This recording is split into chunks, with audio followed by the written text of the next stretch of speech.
High school sports fans, are you following Varsity Media on our YouTube channel? For the best coverage of New York high school sports, make sure you head to youtube.com/varsitymedia. 3 easy steps. First, hit that like button, and then be sure to subscribe. And finally, tap that yellow bell to be notified of all of our upcoming sportscasts.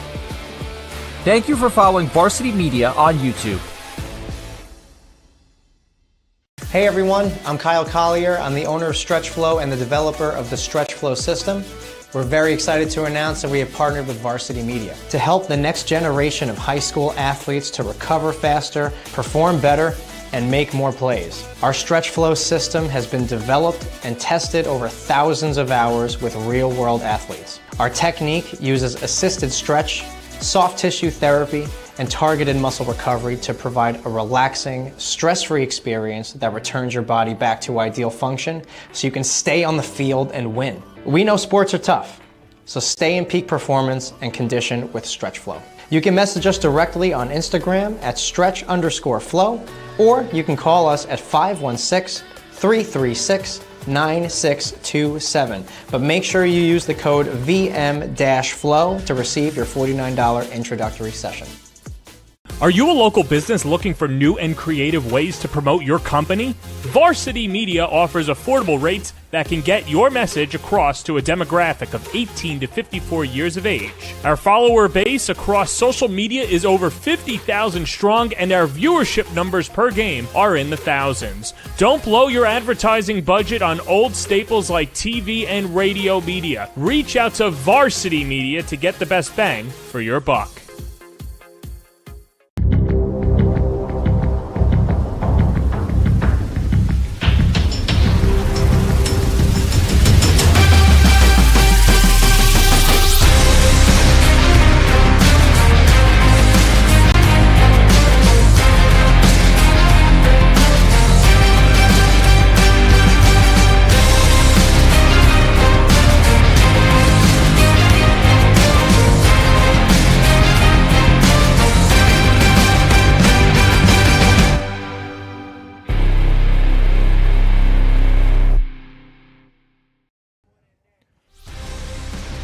Saturday afternoon in Mineola. We're live from Gold Star Stadium, where we've got 2 teams on the opposite end of the spectrum.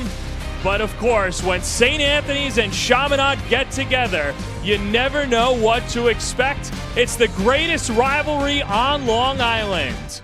From Gold Star Stadium, the St. Anthony's Friars take on the Chaminade Flyers. And so hoodie. And a pleasant good afternoon, everybody. Alongside Franco Biancamano, I'm John Perez. Franco, it's a rivalry game. It's Saturday afternoon. Chaminade, St. Anthony's, can't ask for more. Can't ask for more. You're right. One of the biggest rivalries on Long Island. I'm really looking forward to watching this game today. It's going to be a lot of fun. Let's start with St. Anthony's. They're the road team coming off a huge 44-24 victory over Iona Prep last week, and it was a game in which it was the Gary Merrill coming out party. He was fantastic. The quarterback contributed to 5 touchdowns in the win for St. Anthony's. As we take a look at his highlights last year, Merrill has time. Run it, but this is the first time that we've seen him put it all together, Franco. Yeah, and what a great run here. You see, take a look at him. He's showing his speed, his agility, and right there for the touchdown. A 54-yard score for Merrill, the CHSFL top performer of the week, as he contributed to 5 TDs. As Merrill and St. Anthony's look to pick up their 4th win of the year, and you know, Merrill was fantastic. He's got some pretty good options to throw to as well, including the top receiver in New York State. Our impact players today, Mr. KJ Duff and Dante Vidaro. Let's start with Duff. 27 receptions on the year. The Rutgers commit. He does everything on the field for the Friars. Does absolutely everything. His height, his speed, averaging 120 yards a game. Incredible athlete. Looking forward to seeing him play today. Meanwhile, on the other side, Vidaro was injured at the beginning of the year, but the UPenn lacrosse commit scoop and score on the blocked punt last week, and he's just a difference maker for the defense for the Friars. Oh, absolutely, and he is always around the ball. Everywhere the ball is, he's always there. And you take a look at KJ Duff. I mean, how do you stop him in the open field? He's fantastic. Just incredible. What an incredible athlete. Just knows where the ball is, knows how to catch it, and knows how to score. And there's the scoop and score for Vidaro as well. KJ Duff might have had the catch of the year last week on that low pickup, and then Vidaro, 2 touchdowns himself. So that's St. Anthony's. Chaminade comes into this game, though, on the opposite end of the spectrum. They're 0-3 on the year as they get ready to go against St. Anthony's. And when we spoke to head coach Kevin Dolan in the middle of the week, he said, when you're surrounded, you just start firing everywhere that you can. Huge game for Chaminade. They don't want to go down 0-4. It's a rivalry game. Anything can happen. You're a former player. I'll have you put your player's hat on. When you've got your rivals in town, you're facing an 0-4 deficit. What's the approach? The approach is you always play better when it's a rivalry game. And I think they're going to come out today. They're going to try to get that first win, especially today in their home stadium. I think they're going to try to put it together today. And they've got some pretty good players to keep an eye on as well. Chaminade coming off a 34-7 loss. And our players today to watch will be Seamus Miller, the defensive stalwart for Chaminade, and then Peter Gervasi. He's going to be the starting running back because Jack Tully got injured. And you know what? Gervasi could probably start on any other team in the league as well, and now he's going to get the lion's share of the carries. And how great is it for him that he can just step in there and take on that workload and play? And meanwhile, for Miller, he's the captain of that defense, the captain of the team. When you are in tough times and you're losing one of your captains in Tully, for Miller, it's his opportunity to step up and be wearing that huge C proud. You know, and you and I were talking about it before the game. He is the type of player that you want around your team. Just a great, great all-around player, person. Looking forward to seeing him today. Well, Franco, if Chaminade's going to pull off the upset today, how are they going to do it? We'll take a look at the keys to the game, and we'll start with those Flyers who are looking for their first win. Take a look at those keys. Wow. Oh, you know, so what St. Anthony's needs to do is they need to establish the run game, be ready for the rivalry that's going to happen here today, and put the game away. And for Chaminade, they need to win the field position battle. They need to keep J. Duff off the field, and they need to throw the kitchen sink at St. Anthony's. They've been throwing everything out there. Kevin Dolan, when I asked him the $1 million question, how do you stop KJ Duff? He said, just lock him in the locker room. Don't let him on the field. And that's what Chaminade will try to do. Duff is out on the field, as are both teams. We're going to have the opening prayer and the Star Spangled Banner. And with that said, we'll step aside here as it is the best rivalry on Long Island. St. Anthony's, Chaminade, Gold Star Stadium. Cam Urso's ready, Preston Carey's ready, and of course Tim Tomlinson looking to send one into the next county. And oh yeah, KJ Duff, let's see if they stop him today. The moving images from Mineola coming up next on the Varsity Media Sports Network.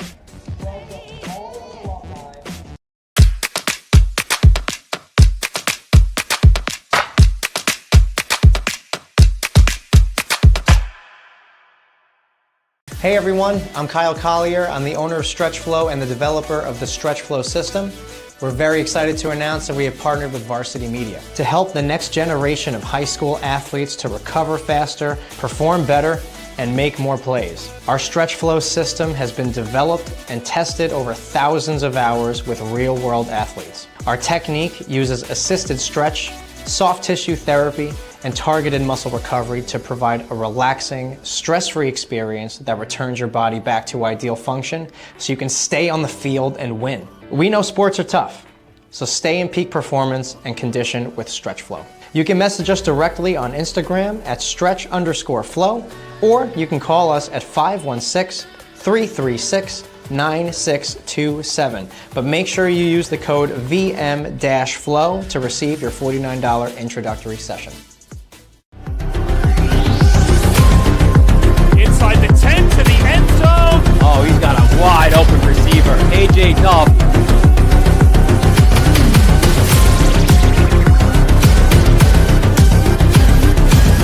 Get out of the way! Dante Torres!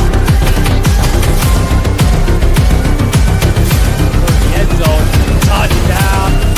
10-5 touchdown. Varsity Media is the most beloved high school sports network in New York, but don't take it from us. I like our Varsity Media. I'm able to watch the game on YouTube after, and then commentators, all the highlights. It's cool to see myself almost on TV. I like how Varsity Media is so professional. What I love about Varsity Media is hearing Coach Hungerford announce games. Mr. Rooney's my favorite. I like the food reviews. I love how my relatives from out of state can also watch the games. Varsity Media, New York's high school sports network. Hey sports fans, did you know Varsity Media live stream broadcasts get viewed by college coaches nationwide? Through our announcers' storytelling and insight on your athletes, we can help your players get an edge on college recruiting. Find out how by reaching out to Varsity Media today. Your Athlete, produced by Varsity Media. Cinematic coverage of game action, plus on-camera interviews by our crew set to music, will make your son or daughter look like the next superstar. Perfect for social media fame and college recruiting. Don't wait. Reach out today. Spots are limited this fall. 516-403-2050 or email ben@varsitymedia.net. Today's Varsity Media Sportscast is brought to you by StretchFlow, Speed Island, and So Hoodie. Good job by Chaminade here as they are honoring 56 alumni who have given their time to the armed services overseas and seeing different generations out there as they walk off the field, and a bunch of young men here who are looking to, obviously reap the benefits of those veterans who we thank a lot, and just a good thing to see here at Gold Star Stadium, Franco. It's very nice. Yeah, this is terrific that they came out and did this, and I think it's really an honor. As a son of a vet who was in Vietnam, I know it's obviously a big deal. And with that said, they're going to honor America, so we will step aside as well as we get ready for kickoff here on the Varsity Media Sports Network.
What a day it's been so far at Gold Star Stadium, and it's always fun when these two meet. St. Anthony's at 3-1, Chaminade at 0-3, and these two have battled over the last few years as we take it back to 2018. Just looking here, a lot of one-sided affairs, but you look at that spring battle of April of 2021. Kevin Dolan said that that's his favorite memory of the St. Anthony Chaminade in his 8 seasons, and for good reasons. You get the heartbreak a few weeks later as St. Anthony is now winning 3 in a row, including last year's CHSFL semifinal, which took place over at Cy Donnelly Field in Melville. Let's take a look at the tape. Chaminade drawing first blood. Tim Tomlinson from 43 yards out drills it to give the Flyers a 3-0 lead. Later in the first quarter, Frank Ruda, a couple shakes and bakes, and then powers his way into the end zone, 18-yard score. Friars go up 7-3. Second quarter, St. Anthony's goes flying themselves. Dante Torres airs it out. Nick Matos in stride. 14-3 Friars. Second half, Friars up 28-9. Darius Morant. Boy, St. Anthony's was loaded last year. 25-yard TD. And Chaminade would later score in the third, but it's not enough as St. Anthony's clinched a berth in the CHSFL AAA final, a 41-15 win. They would go on to win states. That was that St. Anthony's team, Franco. This is this year's St. Anthony's team, and so important for them to establish a new identity in 2023. And I agree with you. And coming off that first week loss, I think they've really started to put it together. 3 straight wins, and they're looking to get another one here today, John. Michael Dietrich, the junior from Massapequa, to take the opening kick, as Chaminade winning the toss and electing to get the ball first, and up against a very good St. Anthony's defense that's improved over the last few weeks. The numbers might not tell the exact story. You do have some inflated totals that they've given up. They've given up 51 points to Cardinal Hayes, then 34 to St. Joseph's Regional and Iona Prep. I guess it's been more clutch defense for St. Anthony's than a full brute force out there. But for Chaminade, looking for any opportunity to get points on the board, this might actually be a defense that they can compete with and start to get an offensive momentum. Absolutely. You know my favorite part of the game, John, the kickoff. I see you're locked and loaded, and Michael Forrest sends it down the field in the direction, but it is picked up by John Carroll, the two-sport athlete, shakes and bakes his way through, and gets down just shy of the 35-yard line. John Carroll's been seeing a lot more playing time over the last few weeks, the two-sport athlete, going to play baseball in college. Well, someone else who could sling it, it's Tyler Granito, as Granito, the junior from Laurel Hollow, New York. Last week, 11 for 27, 117 yards, but a couple of TDs in there. Someone who's not as mobile, but he's got a great arm, Franco. He does have a great arm, and what he needs to do is come out today and establish and show the St. Anthony defense that arm. As he'll have three receivers on the near side and Peter Jabasi to his right, playing for the injured Jack Tully. And his first pass is complete to Dietrich, and a flag afterwards after the gain of 4. So already right away, Chaminade, a team that is not necessarily young when you look at the roster, but they do have a lot of first-year starters. And so with that, a face mask will help out Chaminade, not the best of starts for the Friars. And meanwhile, let's meet the Chaminade offense. There's Granito and Gervasi. Brendan Park, Michael Dietrich, James Levelis, along with Matthew Shemitis, Noah Trauma, Luca Cottaggio, Nick Rinaldi, Chris Galuccio, and Charles Piccarillo.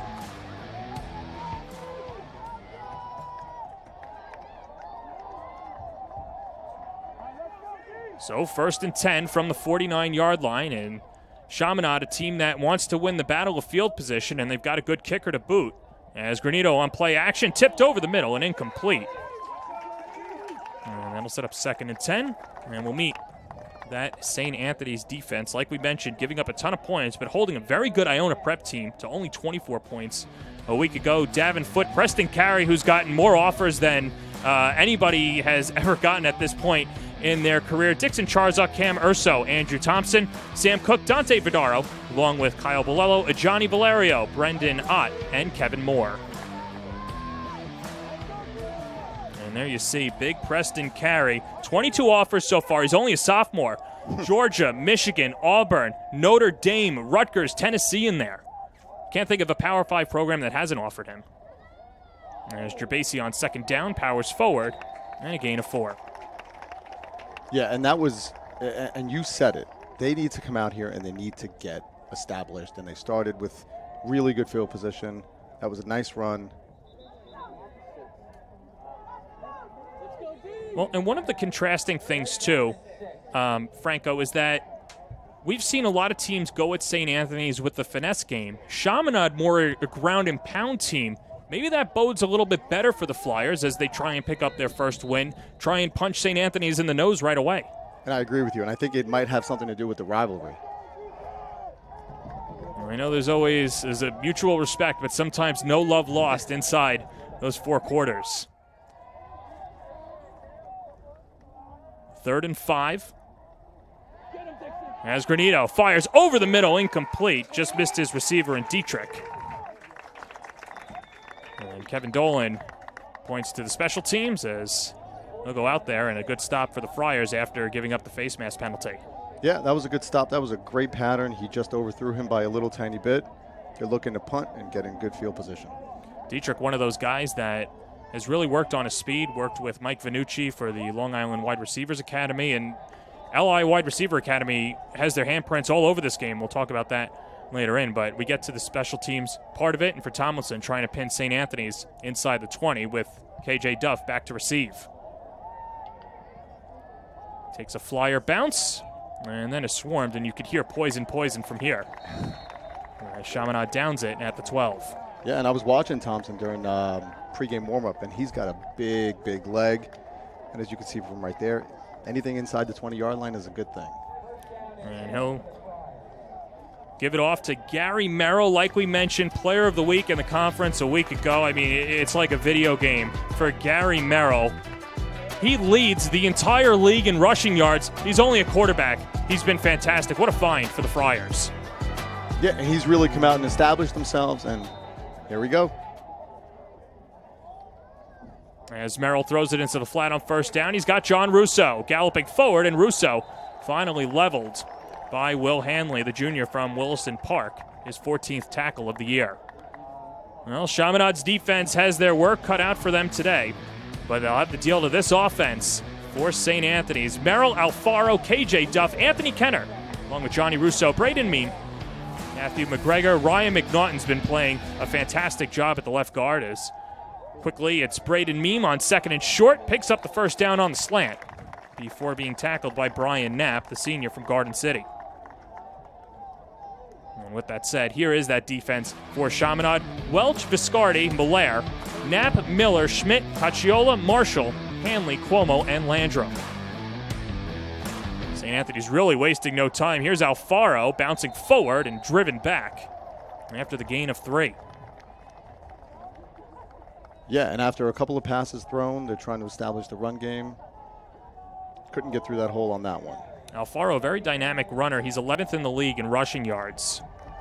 Somebody who last week played a factor in the game and did a good job blocking. That's what Joe Minucci said about him. Quick pass on 2nd and 7. It's Johnny Russo again. A couple of receptions for big Johnny R.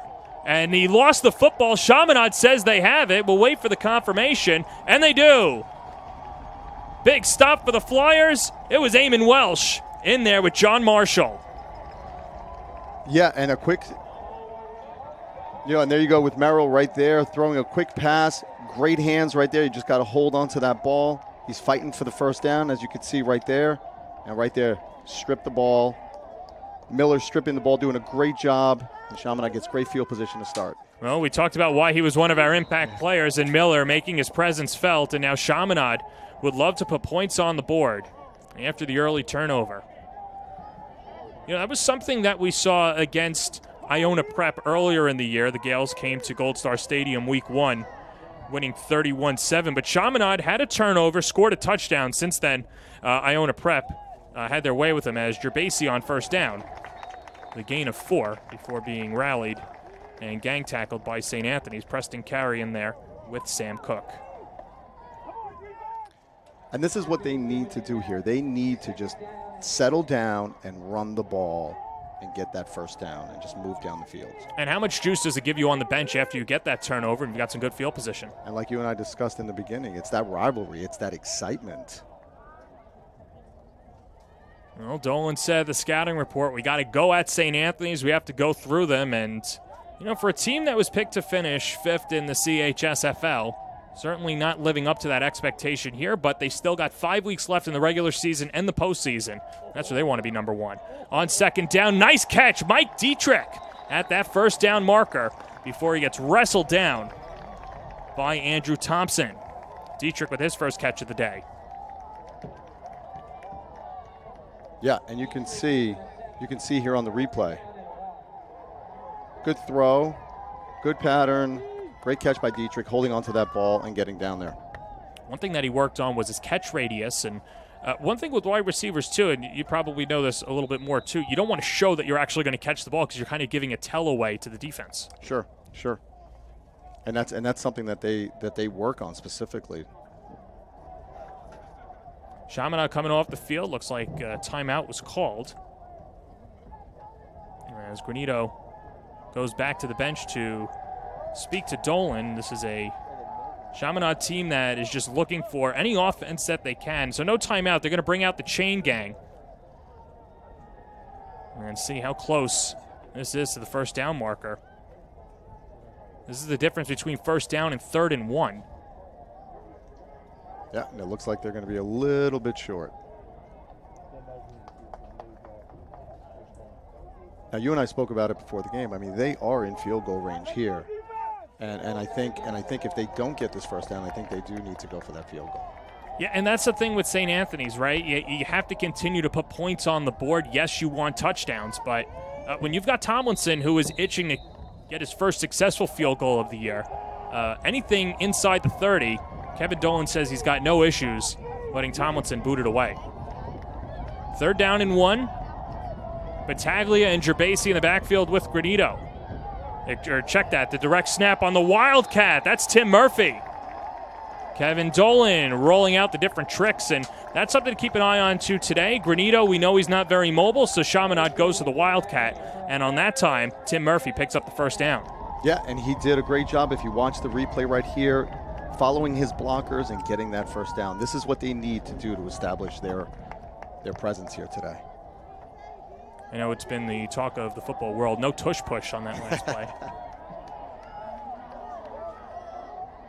So it's a 1st and 10 from the 24-yard line. Granito in the gun, slings it near side. Brendan Park gets a block, shakes a few defenders, still on his feet, and sachets out of bounds. Big time block, and Brendan Park raising the roof on a first down catch. Gain of 7. Yeah, and they did a really nice job right here, setting up that wide receiver screen. There's Park right there. Nice move.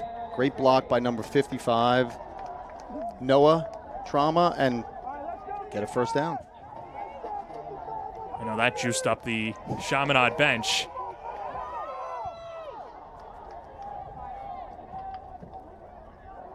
Second and 3 from the 17. Granito with the hard count. Looked as if St. Anthony's jumped, but no call, and Gerbasi angles left before he's brought down by Davenport.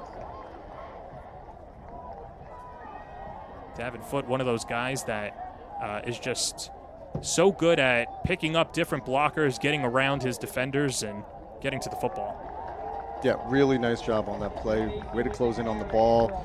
Also with a little bit of help from Andrew Thompson. And good enough to move the chains. And, you know, Franco, how important is it? Obviously field position, but you're just keeping KJ Duff and the rest of that offense, Gary Merrill, off the field too for Chaminade. Yeah, that's what you want to do. Though that has to be one of the key plays to try to win this game today. Granito on 1st and 10. Fires over the middle. Caught. Touchdown. Michael Dietrich.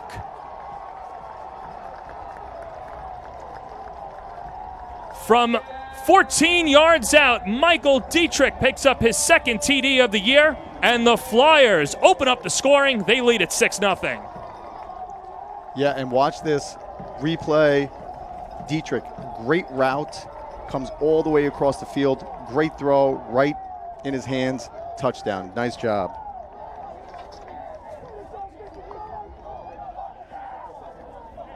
Dietrich, very lively, energizing player from Massapequa, getting on the board as Tomlinson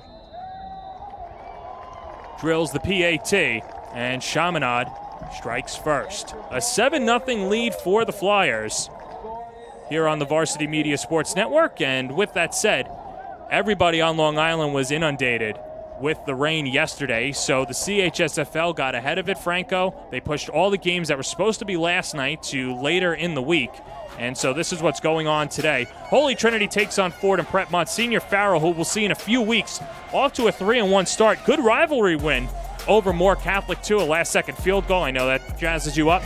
It's a very good Iona Prep team. St. Joe's by the Sea travels to Mitchell Field to play Kellenberg, and then the big one tomorrow was supposed to be last night. Archbishop Stepanak at Cardinal Hayes. Cardinal Hayes, because they're playing their home games at Columbia, could not get the field, so they're playing it up at Stepanak. So Cardinal Hayes, the quote-unquote home team, will face the Crusaders in their own home. I guess it's like an Airbnb situation. Yeah. Some really big games. And, of course, Varsity Media will be the home for the NYCHSFL Finals coming up in November. All right, Franco, so Chaminade takes advantage of the turnover and strikes first, and now gives it back to St. Anthony's with a little momentum and Tim Tomlinson.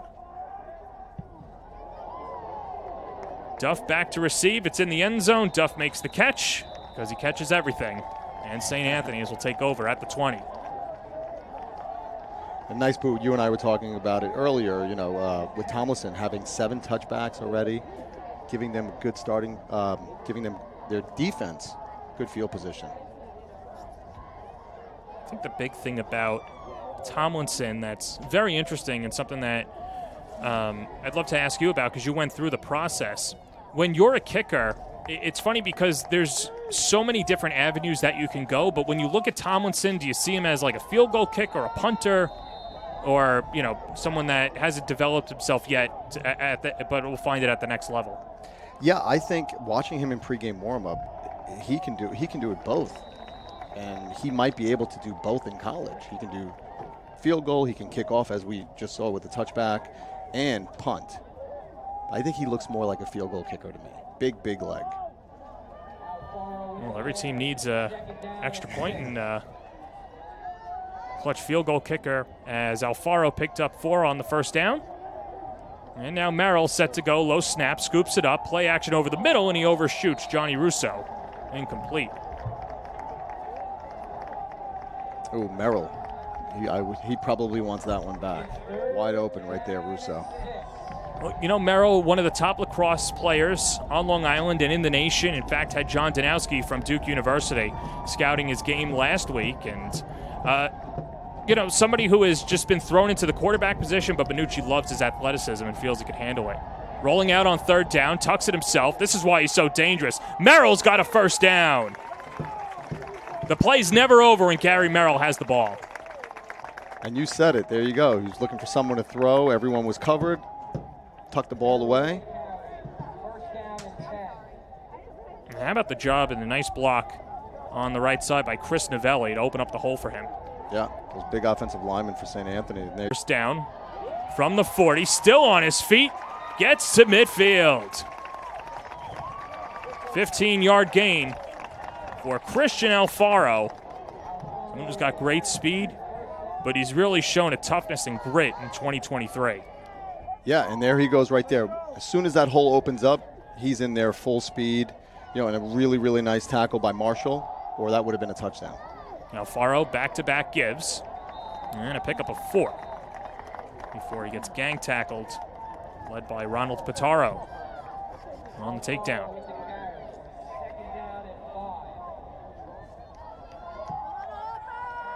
Yeah, and you and I said it. They need to establish their presence right now, and I think they're doing a good job. St. Anthony's working quickly. This is Xavier Bala as Bala, little swing move and another pickup. He's got a first down as he picks up 9 yards on the carry. And Bala, only a freshman, but hey, if you're a freshman playing at St. Anthony's, you might not be the starter, but gets a healthy amount of reps. It's saying something. Second straight carry. Bala sees a wall, inches forward. And Eamon Welsh, the senior from Garden City, with the takedown. He had 8 tackles a week ago.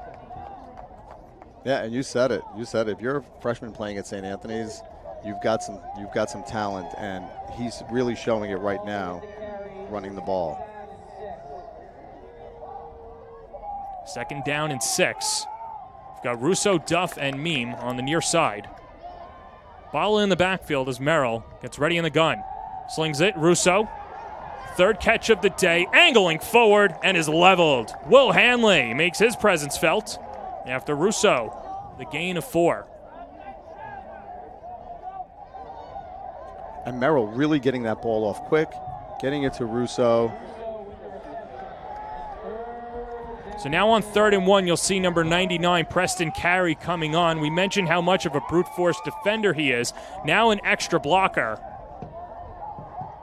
As St. Anthony's looks to pick up the first down on 3rd and inches. Merrill, quick pass. He's got Duff. Duff's got a first down. Bouncing forward and is eventually tackled.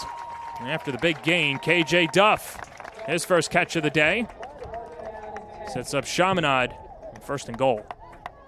Sets up St. Anthony's, excuse me. Yeah, and you see Carey, Carey lined up there. Is everyone concentrating on him and they throw away from him to get that first down. Nice job by KJ Duff.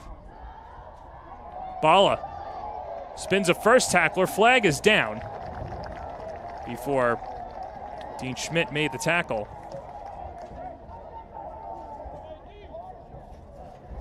We'll wait to see the penalty, and the holding will push St. Anthony's back. Yeah, it looks like it was a hold on Dempsey right there. But we say this every game, right? There's so many, there's holding in every single game. It's just a matter of how bad it was, right? There's holding and then there's holding. I think that's what Dempsey did, the latter. That's right. I think they said it once. One of the analysts said it, that in the NFL they could call holding on every play. I just remember the story of Ed Hockley sending DVDs to every ref of just holding by left guards. Alfaro on 1st and long, gets back to the 20 as the ball comes out after the whistle. John Marshall in there with Brian Knapp. Yeah, and that was a really nice job by Marshall. What have you seen from Marshall on, this first drive, this next drive for Chaminade defensively? He's just, like you and I talked about before, he's just always around the ball. He's where he needs to be in the right position. Merrill back to pass. Miller is there, shakes the tackler. Merrill still on his feet, and then is swarmed. Giancarlo Viscardi drops Merrill and curbs the Friar threat. That's been a point of emphasis, Franco, for Chaminade. You have to tackle in the open field, and if somebody misses their tackle, you've got to back up, and it's exactly what the Flyers did.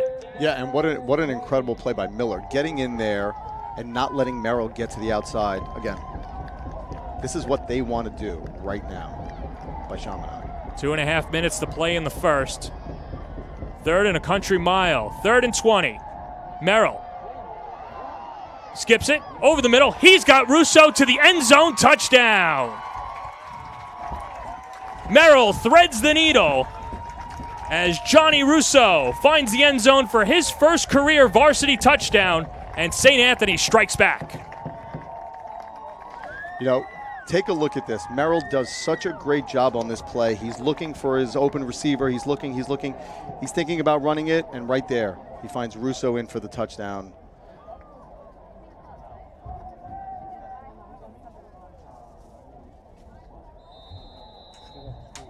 Joe Minucci says Johnny Russo's getting better every week. And you can see why.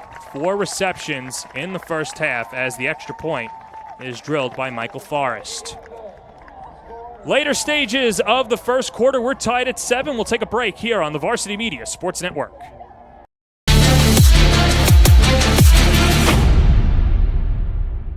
Feel like your game film is too stagnant and not providing you with the insight that your coaches had hoped for? Varsity Media offers game film to help your coaches develop a game plan to execute on game day. Our current clients love the Varsity Media difference, which includes more insightful camera angles and a speedy upload process. Start building your championship team today with award-winning individuals at Varsity Media. Did you just have the best athletic year of your life, and now you want to show it off to college coaches? Well, let Varsity Media help you. Varsity Media's college recruiting videos show off your unique skills to help you land a spot on the team of your dream school.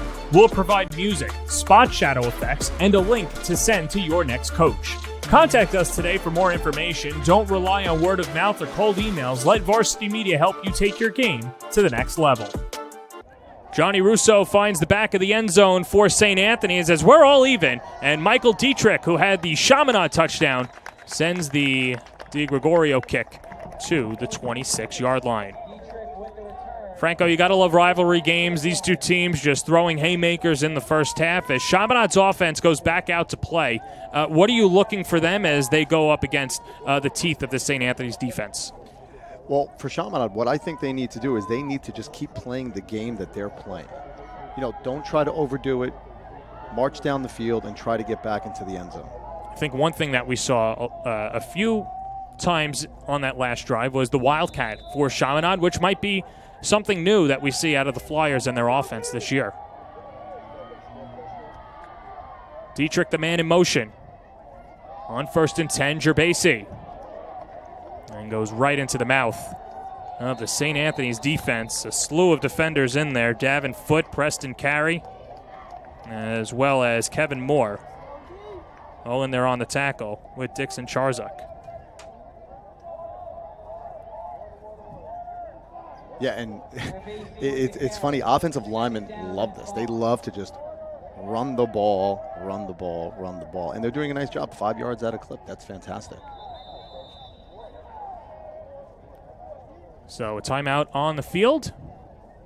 And while we have a timeout, it's time to remind you that Varsity Media is the home for the NYCHSFL Championships in November, coming this fall. Xavier with the huge victory last year over Mount St. Michael. St. Anthony's the defending champions, and it's wide open in the AA1. You don't want to miss it. It's a great weekend, the Saturday before Thanksgiving, and we'll have you covered on Varsity Media. So with that said, that was the end of the first quarter. The scoreboard was a little off, but either way, now both teams reverse the field. And, with that said, Franco, let's take another look at the touchdown for Chaminade. It's kind of like poetry in motion. Granito over the middle to Dietrich, and the Flyers are hoping that this is a connection that takes the AAA by storm. And that's what they did. They came out, established themselves on offense, and as you can see, like you said, that was perfection. That was perfection. Catch and throw. Had the opportunity to watch Chaminade in 7-on-7s this summer, and you could really see that Granito was growing into that leadership role, but made some friendships with his wide receivers this year. He's going to rely a lot on Brendan Park and Dietrich, and now has a new running back off to his right. And for a quarterback, that's what you want. You want that leader. Doesn't necessarily need to be the rah-rah guy, but has to put in the work. 2nd down and 5. Granito snaps a pass far side, and there's the connection to Brendan Park. All right, check that. That's John Carroll. How about the job of John Carroll? He had 3 receptions last week. That's somebody who's finding his way into the rotation. And, for somebody like Carroll, always expecting to get the ball, but you got to love those players that put it all out there in practice, right, and earn their playing time. Sure. And he's got very, very good speed, but what really shows out in him is he's got great hands. And as you can see from that catch right there.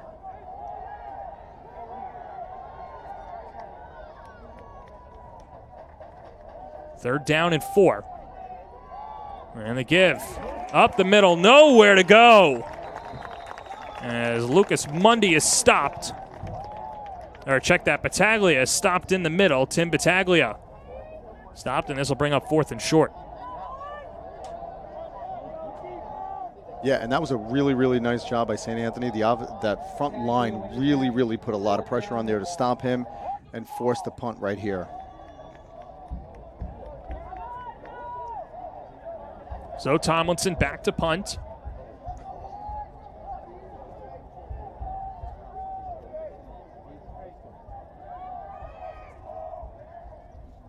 Now 4th and 1, Tomlinson to boot it away, facing the rush. High arcing kick. Braden Meem calls for the fair catch and hauls it in at the 33-yard line. How about the poise of Tomlinson with the front line rushing in on him, and still gets a pretty good punt off. Yeah, that was a very nice punt. Good hang time, fair catch, puts their defense in good field position. And you know what? You're right about Tomlinson. That's a great poise, because St. Anthony does like to go for the blocks. With that said, and for a punter, what's the mentality, right? I'm sure he would love to kick it into the red zone as much as he can, but when you're at that spot on the field, what are you looking for? I think the best thing when you're on that spot is you want to get the ball off. That's the most important thing. You want to get a good kick out of it, 30, 35, 40 yards to put your defense in this kind of field position. You don't want to kind of pull it off the side of your foot, and I think he did a great job. So Gary Merrill takes over after heaving a touchdown to Johnny Russo his last time out there, as Christian Alfaro gets the carry on 1st down and only gains a yard, gets back to the 40-yard line before he exchanges pleasantries with Dean Schmidt. Yeah, and you can see there really trying to run it up the middle. Alfaro just doing a really, really nice job.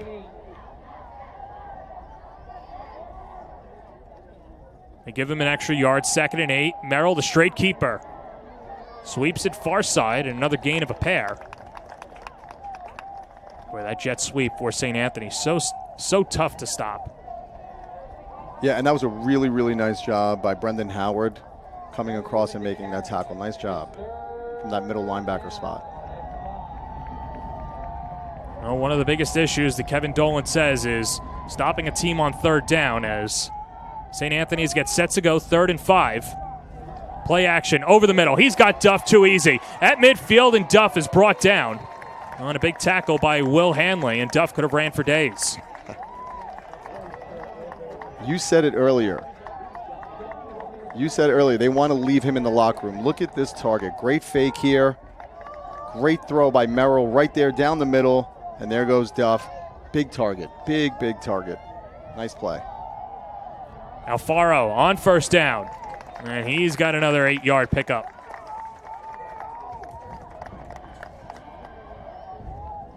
KJ Duff, 2 catches, 30 yards.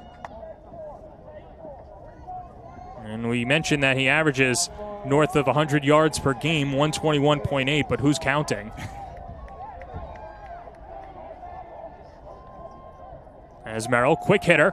He's got Russo again. Boy, Russo's been the receiver so far of the first half, and a good pickup. And you got to love the diversification for St. Anthony's, because when everyone's looking at Duff, others can shine.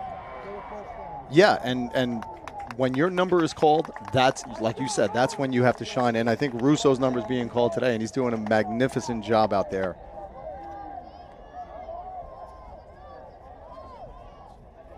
Five catches, 55 yards for John Russo.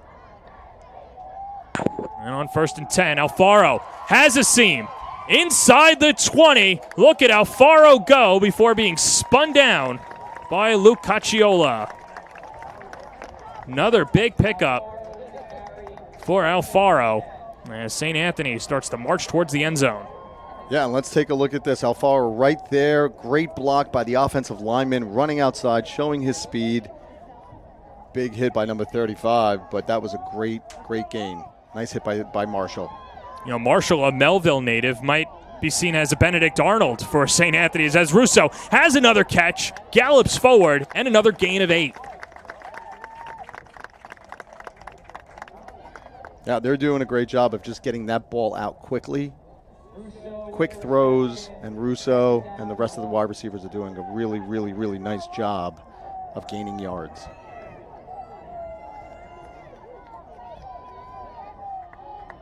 Merrill on 2nd down from the 10. Lobs it. Far side. End zone incomplete. Pass intended for Braden Meem. And the big bat away by John Marshall. Meem, one of those players that's so tough one-on-one, Franco. He is, and he showed it right there. But that Marshall did a great job right there covering him and keeping him out of the end zone. St. Anthony's looking to go quick. Merrill calls his own number. Dodges near side, still on his feet, and is brought down. Close to that 1st down marker, and has enough to set up 1st and goal after the tackle by Dean Schmidt.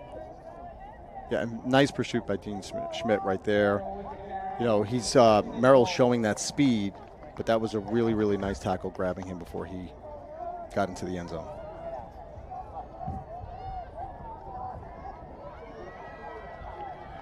First and goal from the 5.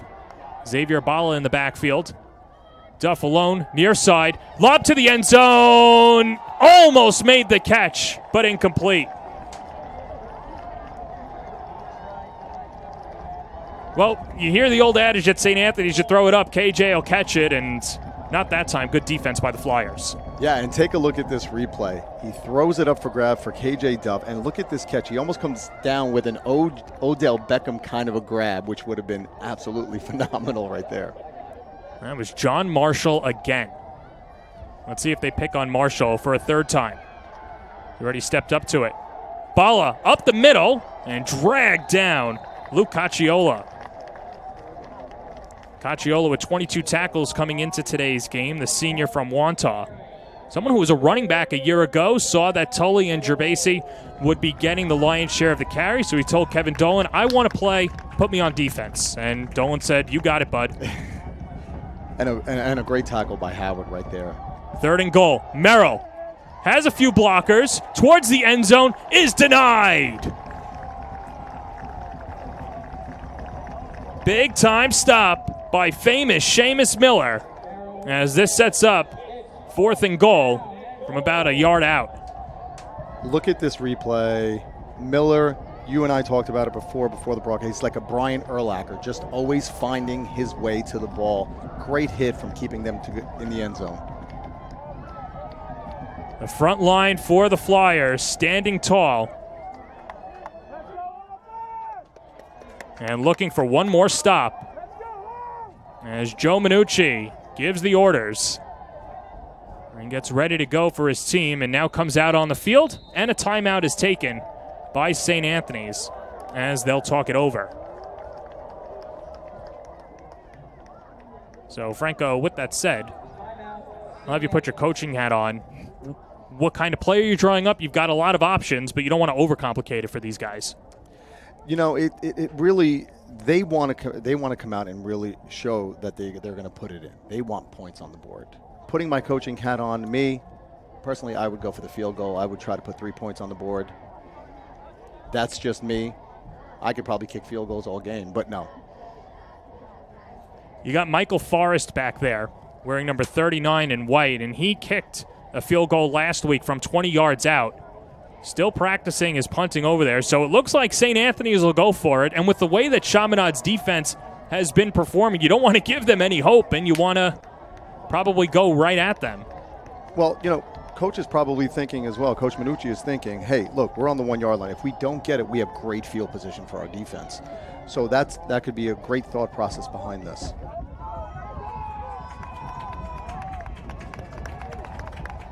You've got Duff and James Taylor on the right side of the screen. Merrill takes it himself, blocking up front, and skips into the end zone. Touchdown. He's just so tough to stop second time around, and you give Merrill another opportunity, he'll make you pay. 13-7 Friars on the road. Yeah, let's take a look at the replay. Offensive line doing a great job here. Merrill taking it right in, number 62. Novelli with that big block, springing him into the end zone. Nice job. So from a couple yards out, Gary Merrill puts St. Anthony's in front again as Liam DiGregorio take the extra point. Good snap, good hold, and the PAT is good. So Chaminade gets a big stop on 3rd down. St. Anthony says, have no fear, we've got Gary Merrill, one of the best players in the league. We'll take it to the house ourselves.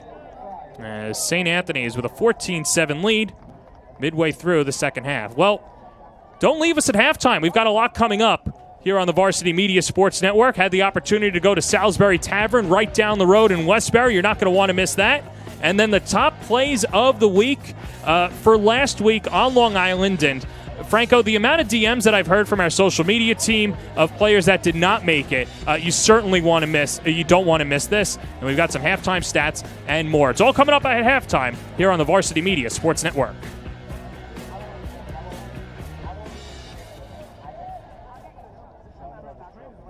St. Anthony's is just so tough. It's hard to stop them 4 times in a row, and Chaminade saw that there, and you knew that St. Anthony's would come out swinging. And your thoughts on the St. Anthony's drive as they power into the end zone?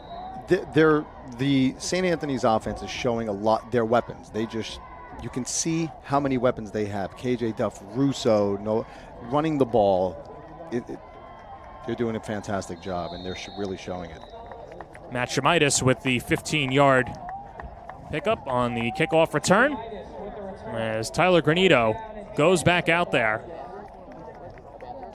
with under 5 minutes remaining in the first half, and he'll start off at his own 29-yard line. Granito today 4 of 6 for 31 yards and a TD.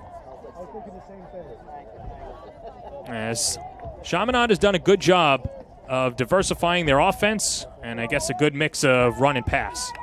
I agree with you, and what they need to do right now is at least put a few points on the board before the halftime, because St. Anthony does get the ball back at half. Yeah, I think you'd consider it a win if you're down 14-10. Obviously, you want to tie it up. As Gerbasi on first down. Strides forward, and a gain of 9. And how about the job of Gerbasi? You know, a lot of teams might sleep on a backup running back. Joe Minucci said, no, we've got to keep our eyes on number 24 in red, and he's lived up to the billing so far. And I think you and I touched upon it earlier. He's just an old school running back, and he's stepping in and really doing a nice job. Averaging 5 yards a carry. 5 attempts, 27 yards. And now facing second and 2, excuse me. Granito fires, far side. He's got a man. It's caught. Big time catch by Chavowitz. Tyler Granito just dropping it in the bucket. Chavowitz there, makes the grab. Or check that, Peter Braz, I apologize. Peter Braz with a big-time catch. Big-time catch, and you saw the fake right there, and he really aired it out. This is exactly what they needed. Peter Braz, one of those guys, too, that was at the Wide Receiver Academy in the summer. He, Park, and Dietrich. And you could really see that nice grab by Braz.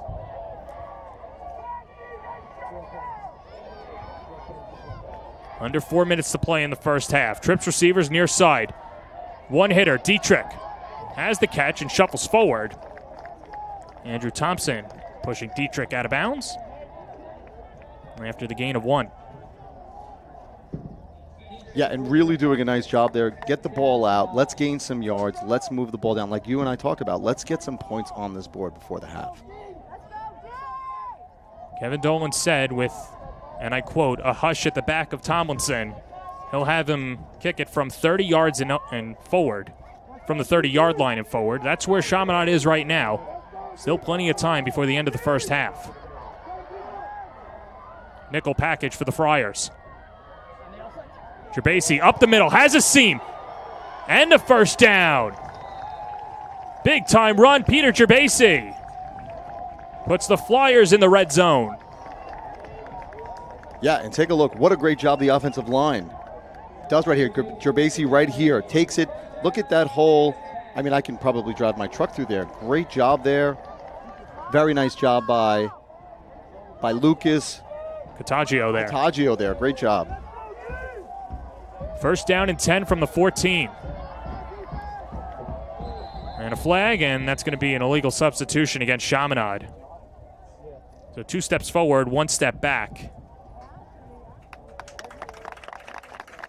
Of course, you have to. There's a protocol in breaking the huddle, and Chaminade learning that the hard way. Yeah, and you, right now, where they are with this field position, you don't want to make mistakes like that. So I'm sure, like you said, they want to get that back right there. Interesting. Dolan still has all 3 of his timeouts, as does Minucci. Minucci should have 2 timeouts remaining, as he took one earlier before the 4th and goal. 3:03 and rolling in the first half. Granito 1st and 15 from the 19-yard line. Gerbasi gets the run, might have a seam, and gets back to the original line of scrimmage after the gain of 5. Yeah, and what better way to get back on the positive side of things by giving the ball to Gerbasi.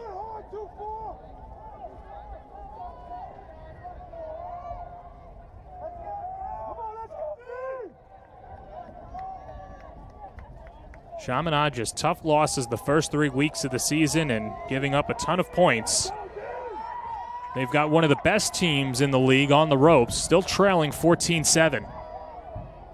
Looking for the equalizer. Granito on second down. Lobs it towards the end zone. Incomplete. He overshot his target in James Levelis. Good coverage on the far side by Brendan Ott. And that'll set up 3rd and 10. Yeah, and Levelis had his man beat right there. Granito just needs to calm down just a little tiny bit and put that ball where it needs to be.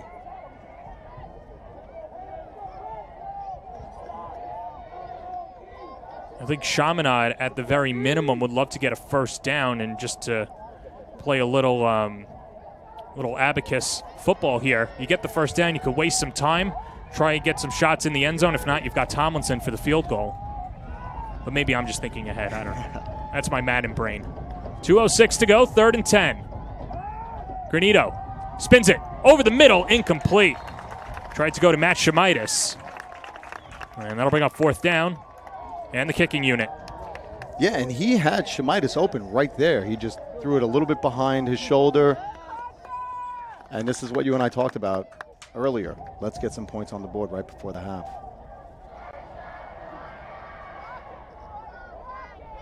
This will be a 32-yard field goal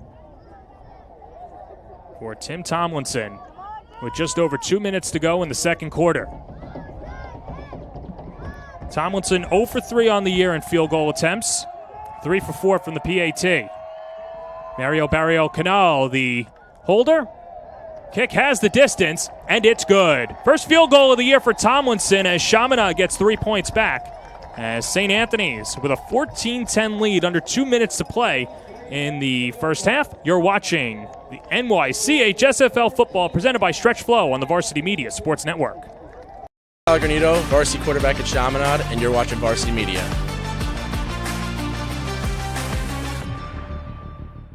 Did you just have the best athletic year of your life, and now you want to show it off to college coaches? Well, let Varsity Media help you. Varsity Media's college recruiting videos show off your unique skills to help you land a spot on the team of your dream school. We'll provide music, spot shadow effects, and a link to send to your next coach. Contact us today for more information. Don't rely on word of mouth or cold emails. Let Varsity Media help you take your game to the next level. Back here at Gold Star Stadium, we've got a little bit of a nail-biter rivalry week here between Chaminade and St. Anthony's, as the Flyers, thanks to the boot of Mr. Tim Tomlinson, 32-yard field goal to draw Chaminade that much closer. And now, Franco, part 1 is done. Now they've got to stop St. Anthony's. Yeah, and they did a great job. Like you and I spoke about earlier, they did a great job getting points on the board. And now they have to try to keep them from advancing the ball downfield. The easiest thing for Tomlinson is just to kick the ball across the street, as it's Kevin Moore to take the kickoff inside the 5, and now has a seam. All ahead, gets the blocks. Great field position for the Friars. Kevin Moore to the house. 95 yards. St. Anthony's with the gut punch. And Kevin Moore with his first special teams touchdown of the year. What an incredible, incredible run by Kevin Moore. He got the blocking. He's got the speed.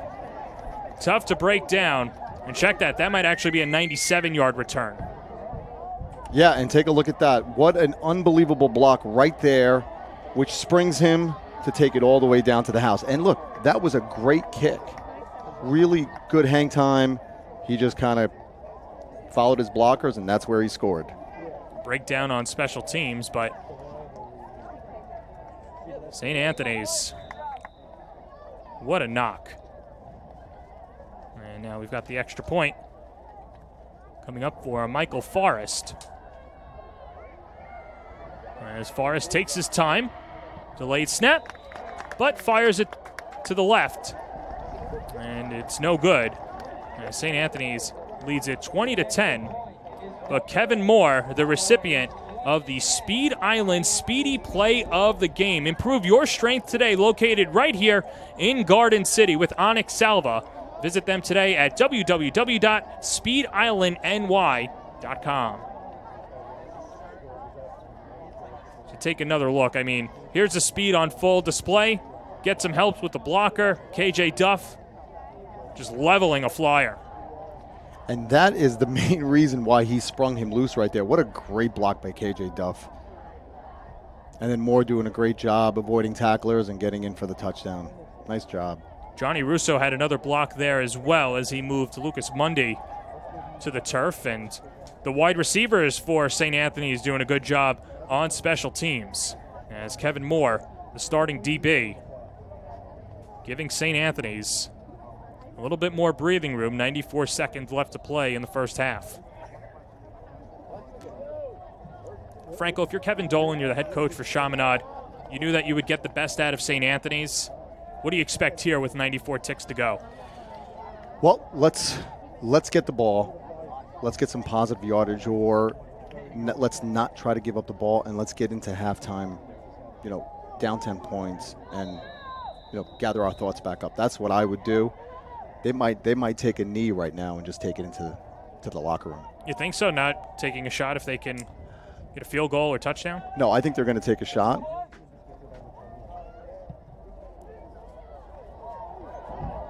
Fumbled but picked up as Colin Courtney on the return.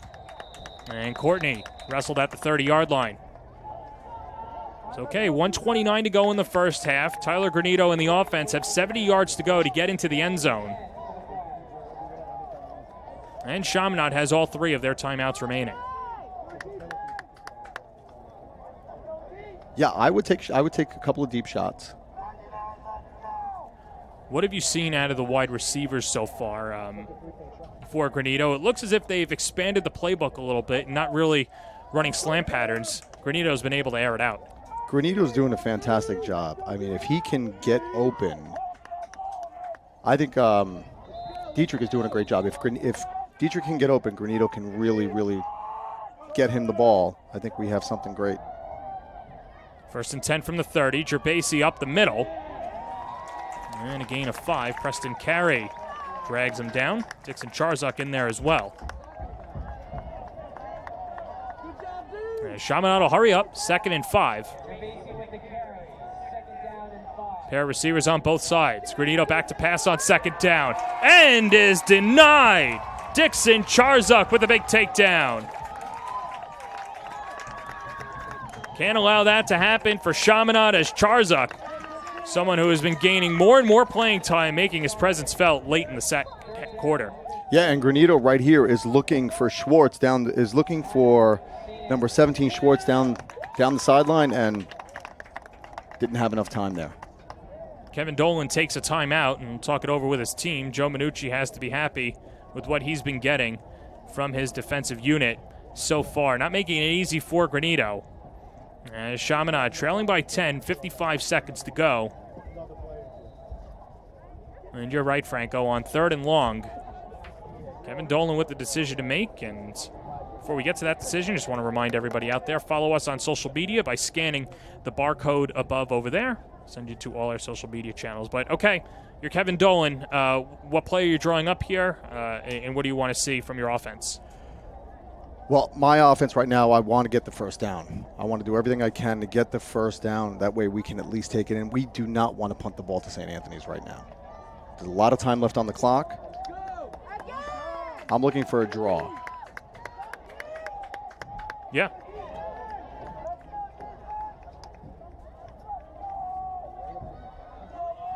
It'll be 3rd and 15, which feels like a country mile.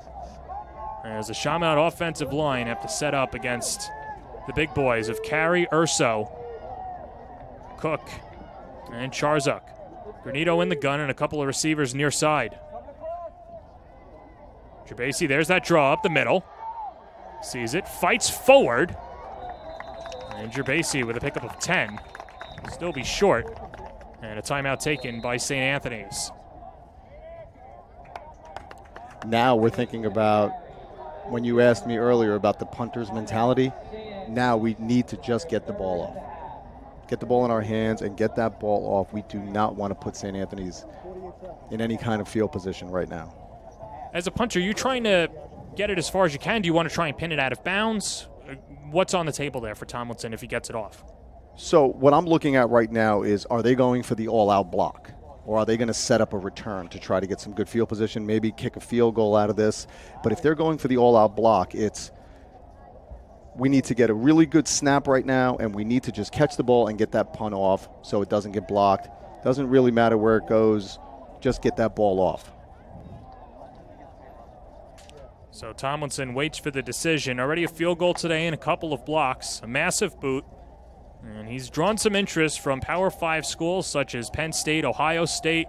Franco, you were here very early watching him warm up. You feel he's got the leg to play at the next level? Oh, absolutely. He's got a tremendous leg. I think if he can just kind of get his accuracy settled, which I know he will, he's going to be, you're going to watch him on TV one day.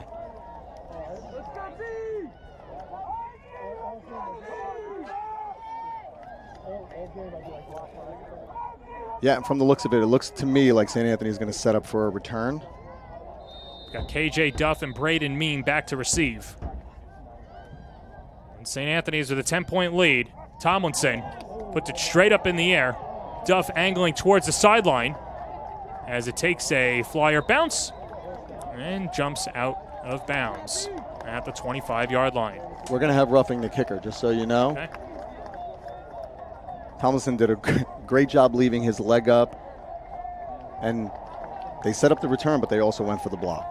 Yeah, so first down for Chaminade. Big break there. As Chaminade has the ball and 39 seconds remaining. And so you see Duff out there, and Duff has played defensive back this year so far, and you'd have to imagine that everyone's just playing the prevent defense now. You want to keep Chaminade out of the end zone. For the Flyers, if they could get to the 25-yard line, at least put some points on the board, that might be one of their goals as well. As the Flyers go back out there on offense, and Tyler Granito back out in the gun.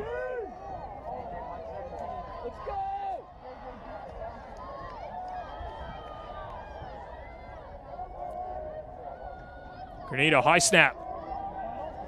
Spins it over the middle, going deep in the direction of Dietrich, incomplete.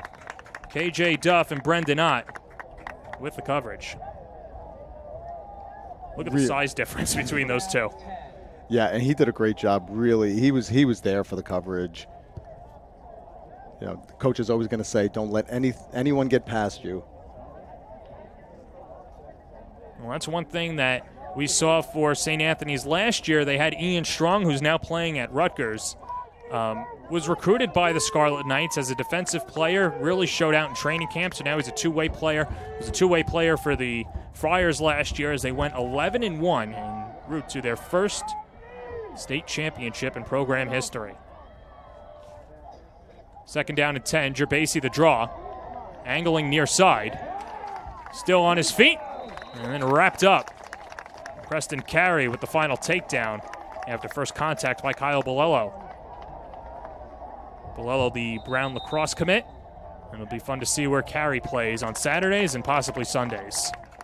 As Chaminade takes a quick timeout, 16 seconds to play. Or check that, halftime here. Scoreboard a little off there, but either way. So Chaminade goes into the locker room. St. Anthony's took Chaminade's best punch, but if you're St. Anthony's, you have to be happy with the result, Franco. I think they played a great first half, yes. And Chaminade is very, very happy to go into the locker room only down 10 points. They just need to regroup and get out there and do the same exact thing that they did on that first drive. So halftime here on the Varsity Media Sports Network. Don't go anywhere. We've got top 10 plays, a food review from Salisbury Tavern, and much more. You're watching the Stretch Flow Game of the Week on the Varsity Media Sports Network. This is Solomon Thomas with the New York Jets, and you're watching Varsity Media.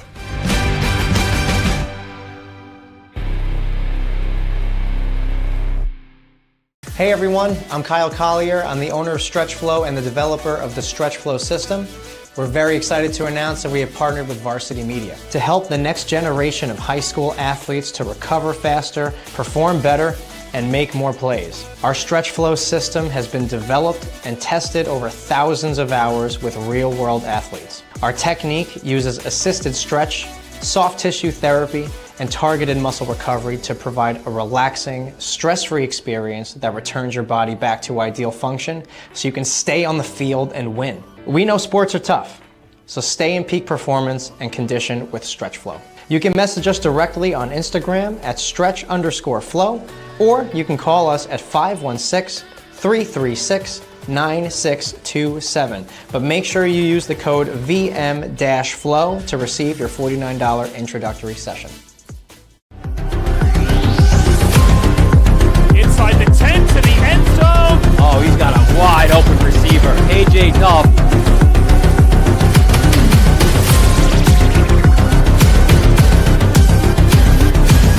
Get out of the way! Dante Torres! End zone. Touchdown. 10-5 touchdown. High school sports fans, are you following Varsity Media on our YouTube channel? For the best coverage of New York high school sports, make sure you head to youtube.com/varsitymedia. 3 easy steps. First, hit that like button, and then be sure to subscribe. And finally, tap that yellow bell to be notified of all of our upcoming sportscasts. Thank you for following Varsity Media on YouTube. When it comes to advertising, are you hitting the right audience? Why waste your time with television or a free print publication that's given out at a local deli? Varsity Media has your back. With a following of over 50,000 and a local demographic ranging between the ages of 18 and 54 years old, it's time to get that return on investment. Plus, here's the best part. Your ad lives forever on our YouTube page. And with a large on-demand audience, it's a grand slam to advertise with Varsity Media. Feel like your game film is too stagnant and not providing you with the insight that your coaches had hoped for? Varsity Media offers game film to help your coaches develop a game plan to execute on game day. Our current clients love the Varsity Media difference, which includes more insightful camera angles and a speedy upload process. Start building your championship team today with award-winning individuals at Varsity Media.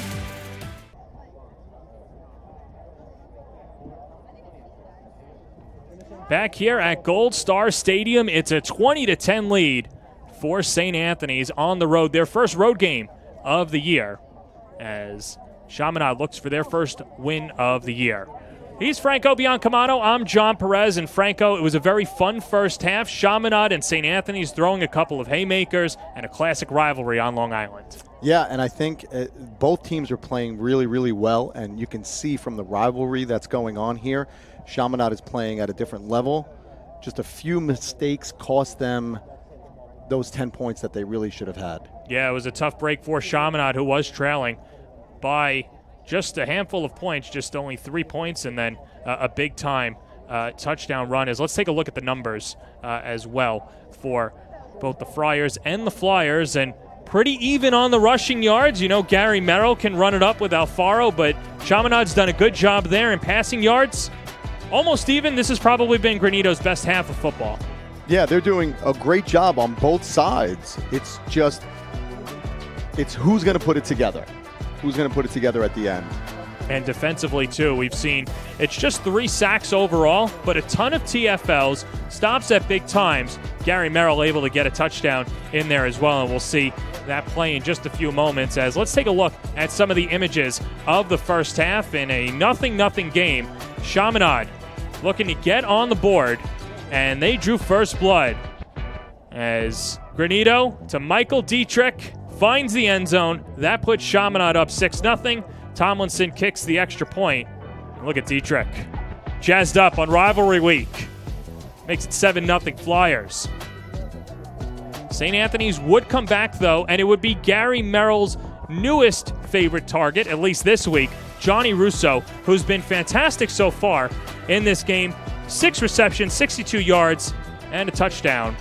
And these two have just been in sync, Franco. Oh, they've been in sync today. Merrill just finding Russo. Russo running open all over the field today, and you can see right there, wide open for the touchdown. Meanwhile, Chaminade trailing just by 3, trying to get back at St. Anthony's. But with that said, Gary Merrill now knocking on the door. This could put St. Anthony's in front. It's a big 4th and goal situation. Have no fear, Gary Merrill's here. Yeah, and you can see right there, he followed his big offensive line. He found the hole to get there. St. Anthony's really showing a lot of their weapons, Merrill being one of them. And now this was the play. I jumped the gun a little bit. I apologize. False start. Moved me back 5 yards.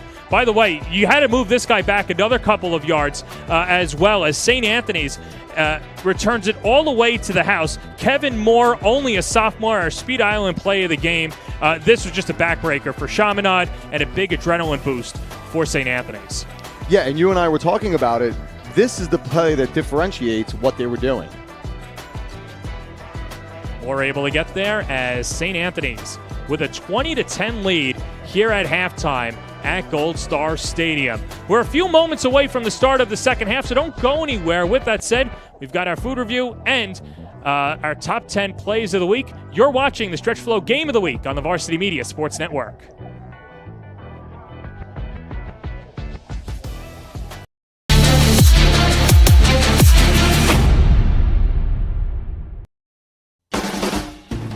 Salisbury Tavern is the #1 sports bar in Westbury.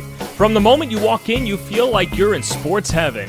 This is where you want to watch the big game or catch up with the family. If you have a hankering for American food with an Italian twist, this is the place for you. And for a fully stacked menu with Italian bravado, I for sure couldn't wait to dig in. The first dish was a house-fried rice, perfectly seasoned, not too heavy, and a great appetizer. Coming with your choice, high chili wings. You can have 20 of these beauties before you even blink. Not too hot and pretty sweet. Another great app, the Bang Bang Shrimp Tacos, nicely shredded with a little spicy kick. These are some of the best shrimp tacos out there. Living up to the name, Bang Bang. The good fella will make you want to get on your soapbox. Chicken cutlet, cheese, and a balsamic glaze. It's not drowned in balsamic glaze, but the bread. The bread is the difference maker when it comes to sandwiches. It's a soft bun. It's not going to break your teeth. It's not going to scratch the top of your mouth. It's fantastic. I could eat this all day. How about a vodka chicken parm? Talk about portion size and the perfect amount of penne to boot. Vodka sauce heaven. Oh man, this is next level. Are you a steak lover? Well, check out the signature dish. The Tavern Marinated Prime Skirt Steak is for you. A flame-grilled, juicy delight. Check out Salisbury Tavern today, perfect for a pregame drink or a postgame snack.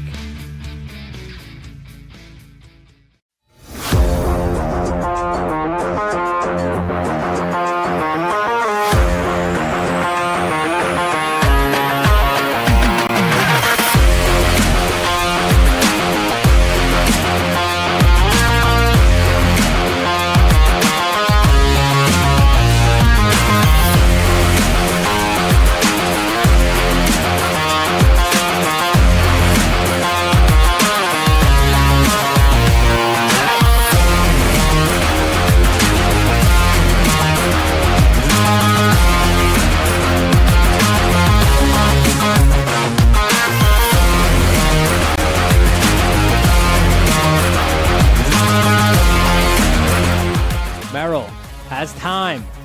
He's flushed out. And this is where Merrill is at his best. Into space. Gary Merrill. He's got blockers. He's got end zone. Merrill. Touchdown, St. Anthony's. First and 10 from the 43. Messina darting ahead on first down across midfield. Gets a couple of blocks. This could be a big one. Messina towards the end zone, still on his feet. Touchdown!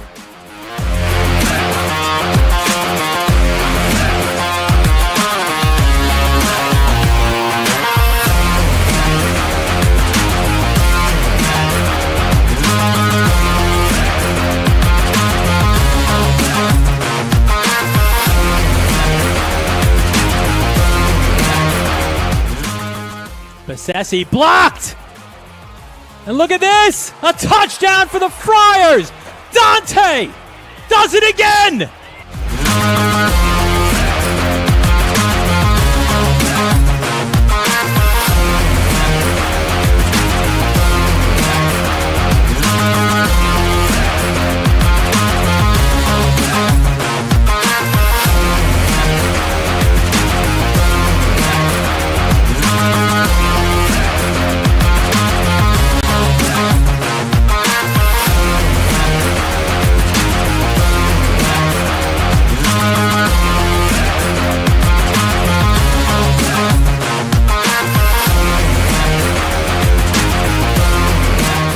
Did you know Varsity Media now offers action photography for all sporting events? Available for individuals or teams, we'll send dedicated photographers down to field level to capture your best moments. Our rates are affordable and our photos will leave you with lasting memories for a lifetime. Contact us today, mention this ad, and get $25 off your first order. Email ben@varsitymedia.net or call 516-403-2050. Today's Varsity Media Sportscast is brought to you by StretchFlow, Speed Island, and So Hoodie. Back here at Gold Star Stadium, St. Anthony's with a 20-10 lead over their rival, the Chaminade Flyers. Davenport leading the way, and the team out on the field. Chris Novelli, along with Johnny Russo and Tyler Malik. Alongside Franco Biancamano, I'm John Perez, and boy, it's been a fun weekend here on the Varsity Media Sports Network, including that very long 16-minute game last night in Suffolk County through the flood, and that game was rescheduled to tonight. Having said that, we've got a ton of sportscasts coming up here on the Varsity Media Sports Network starting next week. Huge rivalry game, Franco. Can't wait to work that one with you. Wantagh and Southside. I want everyone out there, I'm going to say this once, and I want everyone to know, Plain Edge lost. The conference is open. It's not the Red Devils who are, just going to waltz into the final anymore. Wantagh with a big win over Plain Edge. They're going to try and do the same against the Cyclones. Then we got Malvern North Shore. That's a Conference 4 matchup. Monsignor Farrell taking on SJB out in West Islip. Chaminade Kellenberg. We see the Lions again taking on St. Anthony's Friday night. And this is always a good one. St. John the Baptist and Holy Trinity. There's Tyler Granito and the rest of the crew coming out. John Marshall, Seamus Miller, Peter Gerbasi, and Eamon Welsh. And this game obviously has huge implications on the rivalry, bragging rights, but at the end of the day, it's about winning a championship, and you want to win a regular season championship as well. Who's going to knock off Stepinac, Franco? They get Cardinal Hayes today. That's going to be a fun one. Cardinal Hayes is 3-1 overall, but still 6th because of their league record. St. Anthony's, Kellenberg, Iona Prep, Holy Trinity. As a player, you have to love how jumbled up it is, and I'd have to imagine for Chaminade, look at this, Franco, they're not really out of it. They're not. They're just one win away from being back into it, and I think they come out this half playing the way they did in the beginning of the game. I think they have a good opportunity. And Chaminade needs a win regardless of who's on the other side of the field. Obviously, it would help with the confidence boost knocking off St. Anthony's, but you want to get into 7th, start to build yourself up. Meanwhile, for St. Anthony's, I know it's a different personnel from last year, but they're establishing their own identity, and their identity is, hey, we win. Yeah, and they've done a really, really good job. Again, dropping their their first game, they've really come out winning 3 in a row, and they're looking to build upon that win. Kevin Dolan said one of the things about facing St. Anthony's was that what these 3 teams had in common, Cardinal Hayes, St. Joseph's Regional, and Iona Prep, they all tried to out-finesse St. Anthony's. They all tried to outdo the wide receiving core. They all tried to outduel Gary Merrill. Whereas Del Barton, and we were there on the scene for that, just ran through St. Anthony's. So Chaminade was doing that. They still trail at the half, but that's probably the best half of football that St. Anthony's has faced since the Del Barton game, defensively at least. Yeah, and I couldn't agree with you more. Besides a little breakdown in special teams, this is a very, very close game. That special teams, that run back on the kickoff, really differentiates the score right now. And so with St. Anthony's out there, they're set to receive the opening kickoff of the second half. And Kevin Dolan at times says that he's a stalwart in his own ways, and sometimes that's his own fault. And somebody who, you might have to pull his arm to change things up. Well, he's gone to the Wildcat offense. I don't think we'll see an onside kick here, but what do you want to see out of the Chaminade defense to start off the second half? Well, they're going to, they have a really, really good kicker, so they should get really good field position, and they just need to come out and, like you said, no finesse game. Just get out there and really go at them hard. Try to take away some of those weapons. Now, St. Anthony's has a lot of weapons with KJ Duff and Russo really coming out today. That's what they need to do if they want to win this half of football. Meanwhile, on the other side for St. Anthony's, I'd have to imagine just put your foot on their necks. I'd have to imagine for St. Anthony's, you probably just want to, that's it. Don't give Chaminade any hope. Sure. And I agree. That's what they want to do. They want to come out. They want to get the ball. They want to go up a few touchdowns. And kind of just run out the clock. So it'll be Liam DiGregorio to boot it away, the junior. He and Michael Forrest both getting kicking responsibilities today. And we had a chat about that off air, and we'll bring it up later as DiGregorio sends it far side, and Chaminade takes over to begin the second half. I thought that St. Anthony was going to take it. They won the toss, or at least at the beginning, but maybe I was wrong. Either way, Chaminade takes over as Michael Dietrich with the carry, and here comes this Flyers offense. Yeah, and this is where they need to move the ball downfield. Well, in the first half, they did a good job moving down the field, particularly Granito, 6 for 11, 72 yards and a touchdown, and Gerbasi averaging 6.6 yards per carry, 10 attempts on 66 yards. Michael Dietrich had the lone touchdown, and Tim Tomlinson with the field goal.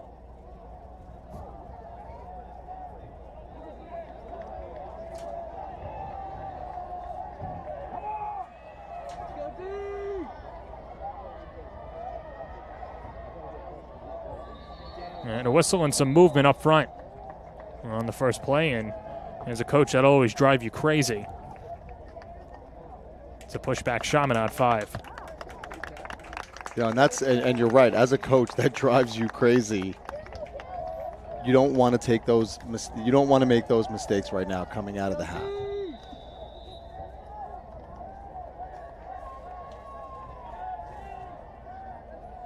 Well, for teams with winning pedigrees like St. Anthony's, Iona Prep, and even Paramus Catholic on the other side, Chaminade knows exactly you don't want to give too much away to the other teams, as Tim Murphy and the Wildcat.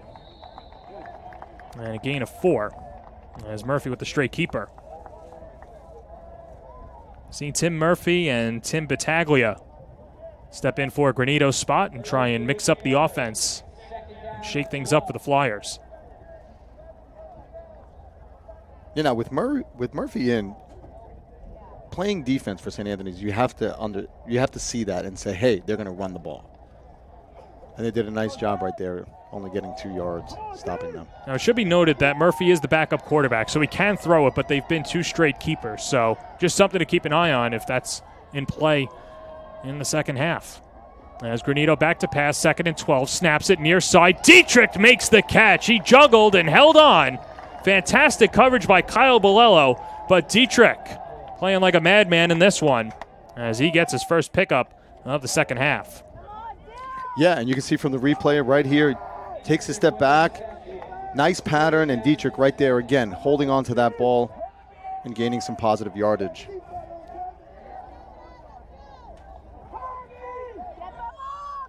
Davin Foote was charging down on Granito, who was able to step into the throw.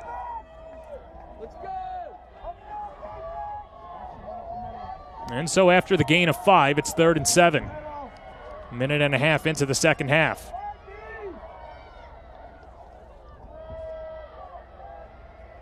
Granito slings it far side. He's got a man. It's Matt Chaminade towards the first down marker.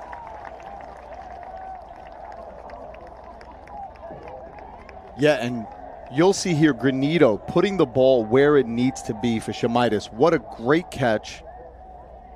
Nicely thrown ball right there. Take a look at the replay right here. Granito really gets that ball out where it needs to be. And there's Chaminade right there with a great run, with a great catch and run. First catch of the afternoon for Chaminade, a gain of 7. We'll see if they send out the chain gang or give Chaminade the first down. And it looked like that first down marker was shattered after the collision between Chaminade and the DB for St. Anthony's. And so it will be a first down. I'm going to make sure all the equipment's okay.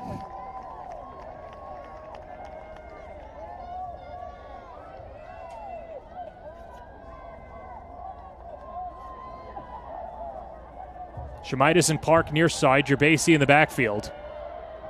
A pair of receivers up top for the Flyers. Granito batted away. Dante Vidaro with the step in and a swat down.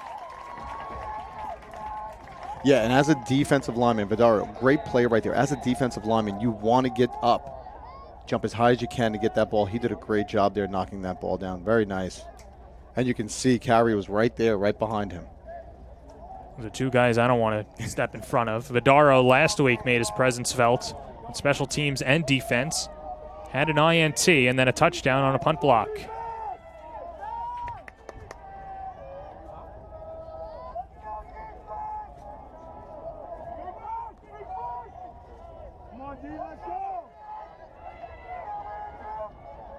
They've got Battaglia in the backfield as an extra blocker. As Gerbasi swings it right side. And might have gained a yard on the carry.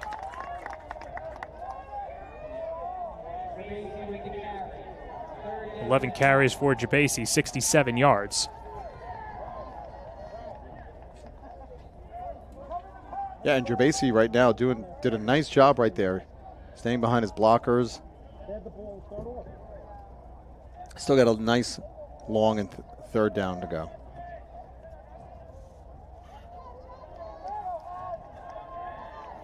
So as Chaminade looks to convert on third down.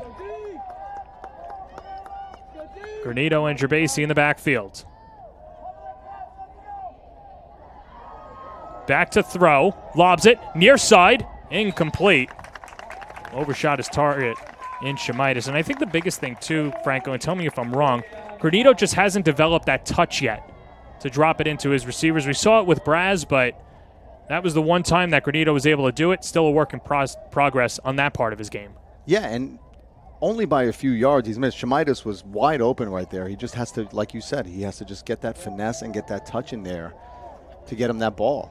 I think it's a work in progress, and I'm sure he's going to get better. He's a young man. So St. Anthony's gets the stop, and Tomlinson back out to punt. Duff to receive.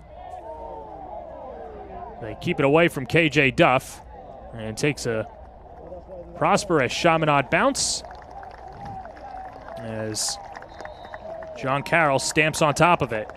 And good punt again for Tomlinson. Yeah, and they were very close again to getting a roughing the punter. St. Anthony was going for the block. They almost had it there, too. That would have been a huge swing for Chaminade. But now Gary Merrill and the offense going back out there for St. Anthony's. Merrill in the first half, 8 for 11, 102 yards and a TD. He also had 19 yards on the ground in that touchdown.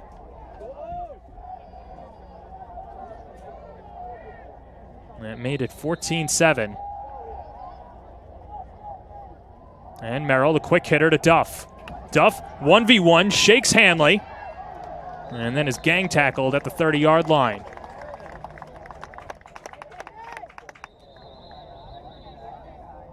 Merrill getting that ball out quick to Duff, and Duff showing his athleticism. Really, really, really an incredible player to watch. Merrill right here takes the ball, gets it out quickly, doesn't even have his hand on the laces, and you can see Duff right here with a quick move. He really worked on his speed in the offseason, and you can see it shows right there. Well, and you're right. You're talking about those offseason workouts with Duff, and worked on his speed. Those speed workouts consisting of acceleration from his starting position, and then really moved to his max velocity. And there you see the numbers from a week ago. You saw it in week 0. He had that opening kickoff to the house and then the game-winning touchdown catch and run against St. Joe's. The other thing, too, that was really noticeable in KJ Duff's game coming into this year is the work that he put in as a wide receiver. Now, Rutgers has him listed as a tight end, but when working with Mike Vanucci at the Long Island Wide Receiver Academy, said the biggest area of improvement for Duff was what he did when the ball was not thrown to him. And he's always looking for a way to gather information, steal releases when the ball might not be going his way. And I think that that's a big part of this game, too, because it's allowed Meme and Russo to step up against the Flyers. And I agree with you. And you can see when they ran that kickoff back, it was Duff's block that sprung him loose. Meme incomplete. Never had possession and never made a football move. So just an incomplete. That would have been the second turnover by St. Anthony's. And that huge sigh of relief on the Friar side of the bleachers.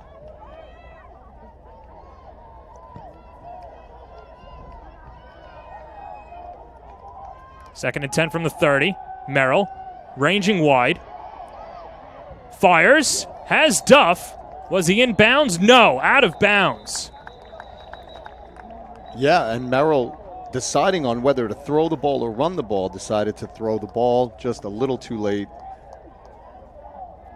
Looks like we got a flag on the field as well. Wait for the confirmation. As it'll go against St. Anthony's.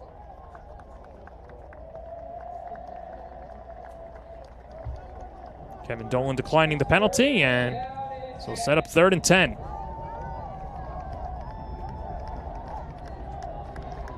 Now, if you're St. Anthony's, it's really important right now to get that first down.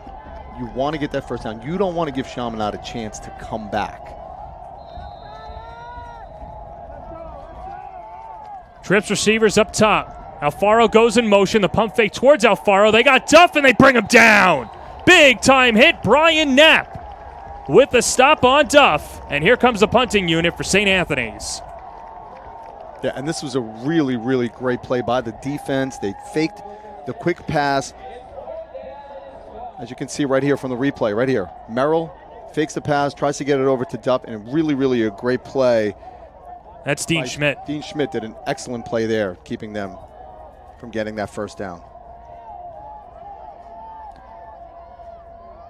I believe this is the first punt of the day for St. Anthony's, and Chaminade jumps offside. Now, only a 5-yard pickup, and that'll set up 4th and 7. But either way, for Chaminade, getting a little too excited on the front lines. Well, when you get something like that, that can only tell me one thing, is they're going for the block. They're ready to go for it.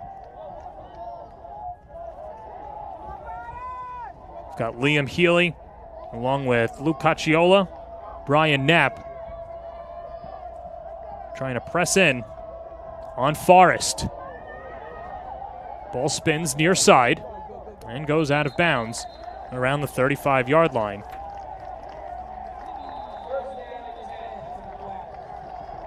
And a big defensive stop for Chaminade as they're going to try and crawl back into this, and another flag is down afterwards.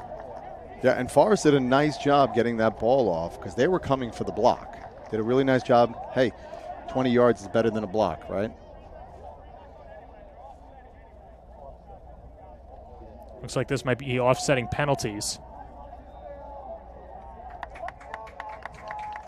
So the unsportsmanlike, offsetting penalties. That's what you get in a rivalry, right? I'm surprised we've only seen that once. Yeah. In a game as big as this. But you said it right. Chaminade right now, big defensive stop, and I think they need to march down the field and punch it in for 6. Kevin Dolan said this is the most resilient group that he's coached since he's been here in 8 years, and that includes a championship team a few seasons ago. Said he really loves the poise of this group, and even though they're disappointing results, they're not disappointing losses, in that his team has grown better each week. Here's Gerbasi powering forward and nowhere to go. Davenport with the takedown and an assist by Andrew Thompson. Yeah, really, really nice tackle by Foot right there. Gerbasi looking for an opening. Unfortunately, the door closed very quickly right there. Nice job on that defense.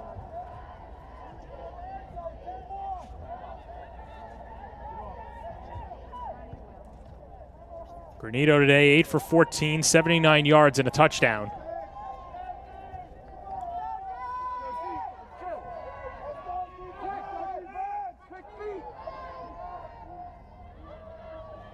As Gerbasi to his right, high snap. Darts it down the field in the direction of Braz, incomplete, and a flag is out. Pass interference against the secondary and a Johnny Valerio. Love to see a replay of that because that ball didn't look, it was in the vicinity but not catchable, Franco. Yeah, now what you're going to see here on the replay is Valerio never turns around to look at the ball and just runs right into the player. Whether it was catchable or not, it's still a defensive penalty, so take a look. So the two referees talking it over. See if it gets overruled. And it is pass interference against St. Anthony's. Now let's take another look. Yeah, let's take a look at the replay. Really does a nice job getting the ball right there It is uncatchable right now, but see how he never turns around to look at the ball, just goes for the player. Can't do that, unfortunately. First down, Chaminade. Yeah, defenseless receiver. Yeah. That's how you got to keep the game safe.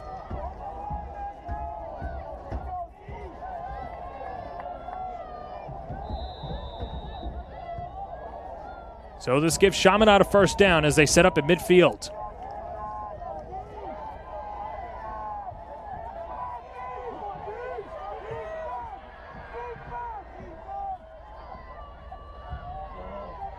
Basie the draw. And a gain of 2. And a good tackle in the middle by Andrew Thompson. We've been mentioning Thompson's name a lot. He's been doing a fantastic job up front for St. Anthony. He's playing lights out today. That's a great tackle because right there he doesn't make that tackle, and that's a big gain by Gervasi. Gervasi came into the game averaging only 4.5 yards per carry. That's now north of 6 yards per carry in this contest against their rivals. And Granito ready to go on 2nd and 8.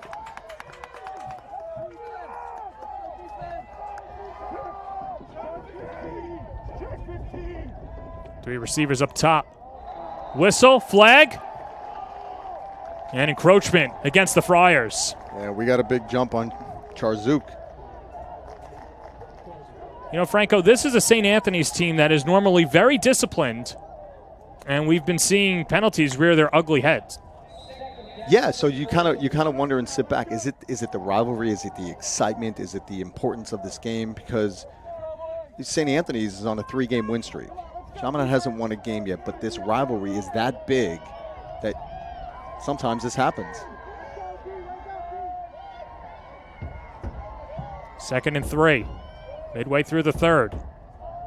Granito slings it down the field in the direction of Brez. Batted away. Good coverage, Kyle Bolello, as he bats it down.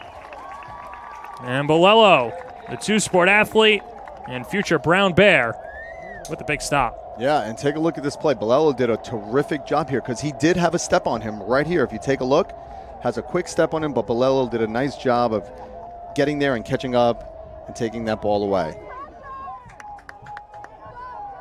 Somebody who hasn't played football the last 3 years. And Minucci said in the beginning of the year, once he figures it out, he'll be a tough player to make a catch against, and I think he said it perfectly on that last play. Yeah, Bolello, a Brown commit, right, for lacrosse. Yep. Gervasi towards that first down marker is driven back. Davenport, Valerio, and Big Preston Carey with the TFL. Yeah, those big guys, very difficult to run the ball right there. And now decision time for Chaminade. It's going to be 4th and short. Granito's hard counts have worked.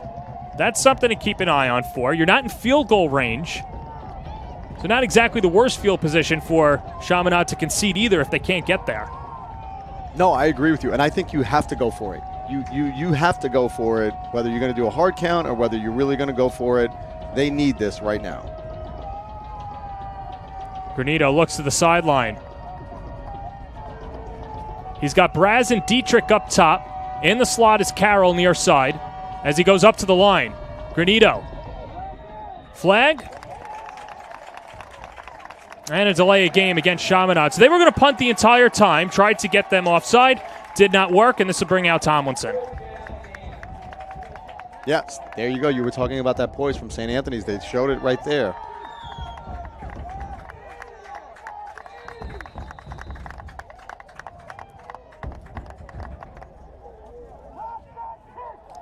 This is an important punt right here. You want to pin them down as far as you can. You don't want to kick it into the end zone. St. Anthony's with a very good special teams unit. It's been blocking kicks and punts at least once per week. In the direction of Duff, who watches it go out of play. He's getting the Devin Hester treatment today. Oh, I'd keep it away from him too. I would. You don't have to convince me not to give KJ Duff the ball. And that was a joke that Dolan said. Lock him in the locker room. Don't let him on the field. Oh, yeah. That's how you stop him. But for St. Anthony's, as they lead by 10,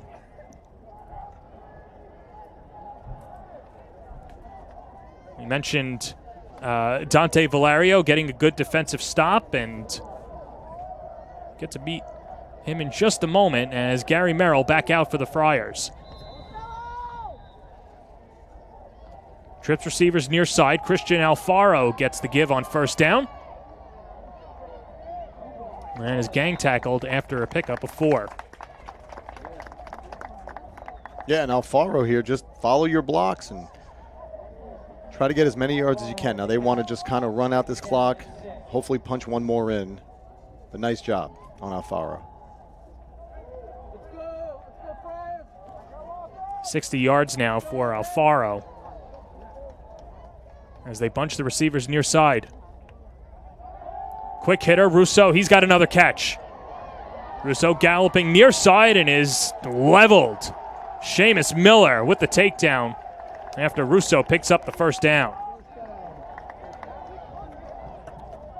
And they've been, I'm sorry, and then they've been staying away. Quick release, they've been staying away from Russo now. Now, look at this block by KJ Duff. Just really showing his athleticism there. Russo holding onto that ball, taking a big hit at the end. Nice job by Russo getting that first down.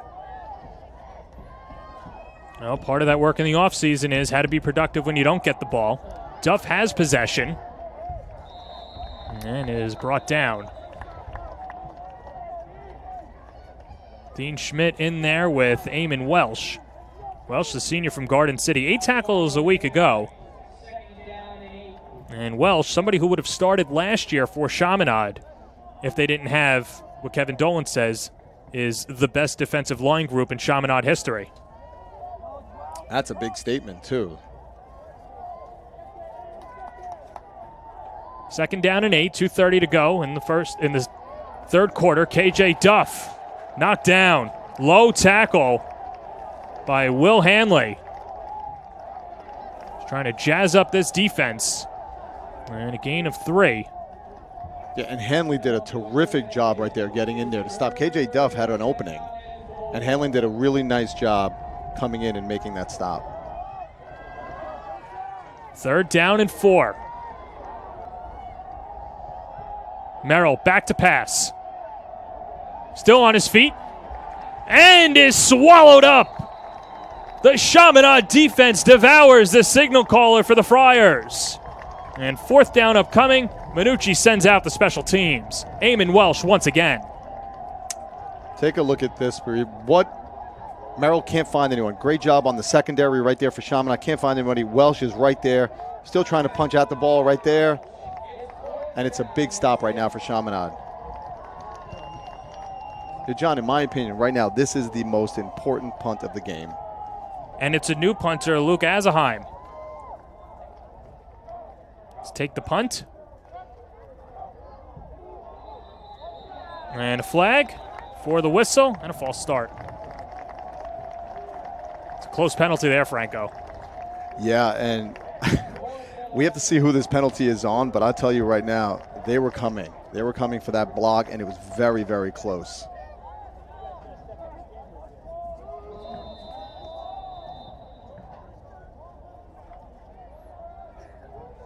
Well, Chaminade's offense has been stifled by St. Anthony's defense in the second half. Block would be huge for them. Punt gets off as Azaheim does so. Fair catch. John Carroll makes it right in front of Dylan Smith, who was breathing down his neck. So with that said, let's take an opportunity to meet one of our impact players. That's Mr. Michael Dietrich for the Chaminade Flyers. Already a touchdown today and playing like prime time in rivalry week. His favorite athlete, football memory, 12 years old, winning a championship with stitches in his leg. And I got a lot of grief for this from the Dietrich family and the Massapequa community, so I had to ask it out there. His All-American order, quarter pounder with cheese, double-double, fries, and a chocolate shake. Your thoughts? Are you an All-American guy? You know what? I'm a double quarter pounder with cheese right now. That sounds fantastic. I am an All-American. Gerbasi with the takedown. Not sure how the double-double converts with the metric system, but Gerbasi with the loss of 2 after another tackle by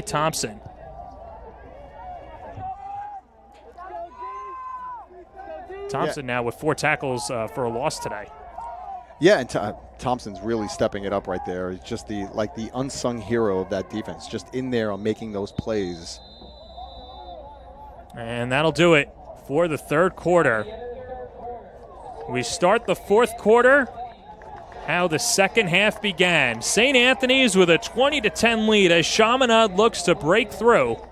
You're watching the CHSFL on the Varsity Media Sports Network. My name is KJ Duff, wide receiver from St. Anthony's, and you're watching Varsity Media.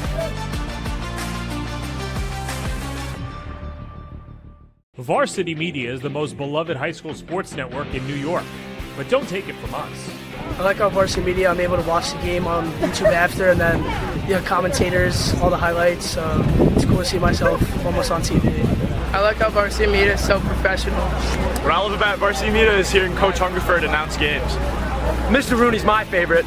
I like the food reviews. I love how my relatives from out of state can also watch the games. Varsity Media, New York's high school sports network.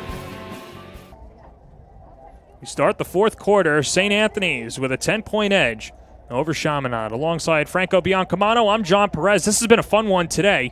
Just when Chaminade feels like they're getting the momentum, St. Anthony's and their vaunted defense make the big plays.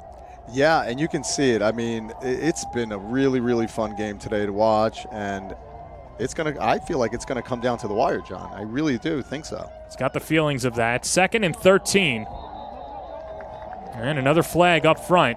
And another encroachment against St. Anthony's. And you could put together a highlight reel of the penalties that St. Anthony's has had, courtesy of the hard count by Tyler Granito. Yeah, and Granito's doing an excellent job drawing them off sides. I'd love to see what he's saying out there.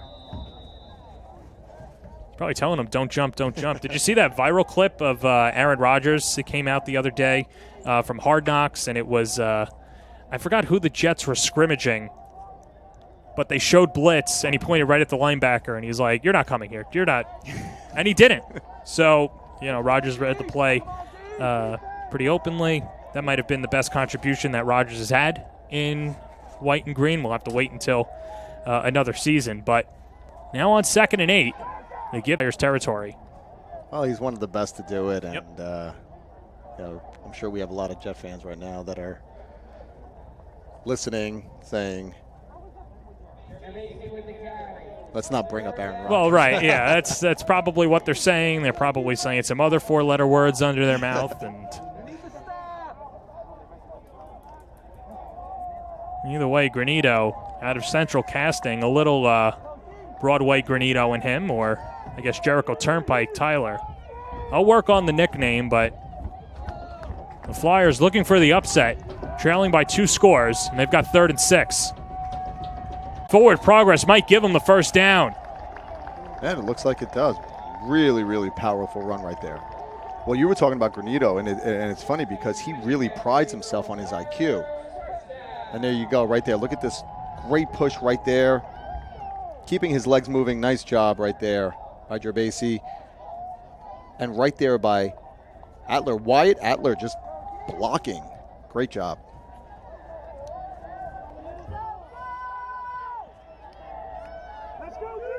First down and 10. James Levelis, the receiver, at the bottom of your screen. High snap, Granito spins it over the middle, going deep, incomplete, as Michael Dietrich has been double covered all afternoon. Good coverage there by Brendan Ott, as well as Dante Vidaro. Yeah, and that was great coverage on the secondary by St. Anthony's, but it almost looked like he got past them. It's just a matter of finding that tight window that we mentioned the raw talent that Granito has and a lot of upside. Unfortunately, he just doesn't have experience or time, and that's nothing that he can control. Yeah, and like you said, that's going to come with time, and he's going to get better and better.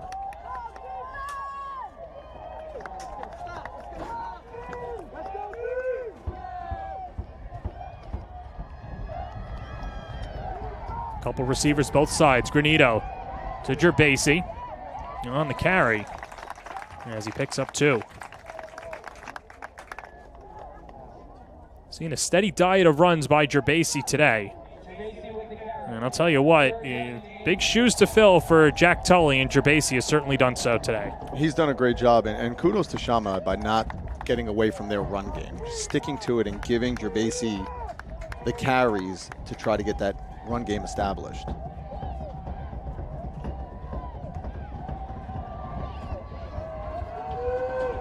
Third down and 8. Granito in the gun. The give to Gerbasi again. Bounces outside, and St. Anthony's makes the stop. Back to the line of scrimmage, Dante Valerio with the takedown.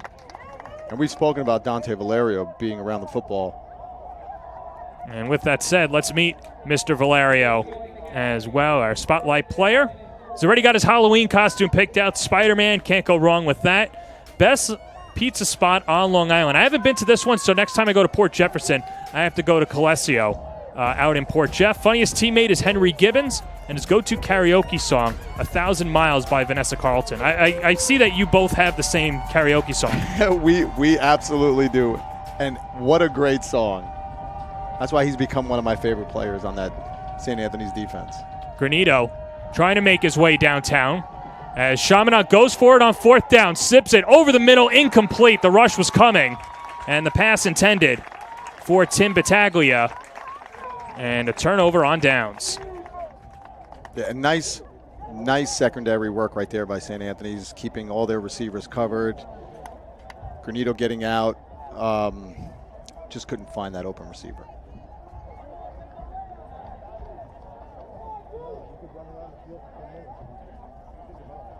And so now St. Anthony's leading by 10. An opportunity to really waste a huge chunk of the clock. With Gary Merrill back in the gun, he's got Alfaro to his left. Tough snap, but Merrill handles it anyway and gets a gain of 6. Yeah, and you said it. There was a tough snap right there, but Merrill did a nice job getting that ball down, getting behind his blockers, and gaining 7 yards right there on that. Nice job, Merrill. 6 rushes for 25 yards on the ground. And remember that 1-yard touchdown run. That's been the differentiator thus far. As Alfaro has a first down and more. In Flyer territory. And a flag is down. Multiple flags at that. Yeah, and that was a great run. If you take a look back, usually that's a sign of holding.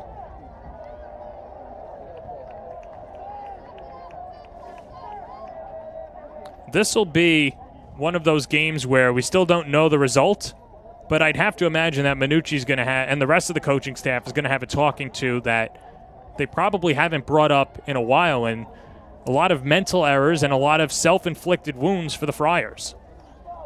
Yeah, and I think this game is, if they come out of here with a win, this is the game where you sit down and say, hey, how many mental errors have we made? Because we can't do that if we go in, going into the playoffs. Aspirations to go back-to-back for the Friars, led by Gary Merrill. In the pocket, looks to step up, charges forward, and Flyers defense rallies to the ball keeper as Dean Schmidt in there with Lou Cacciola and Eamon Welsh. Yeah, nice job on Chaminade's secondary right there, covering all their receivers. Merrill looking for an opening. Took the ball, tucked it away.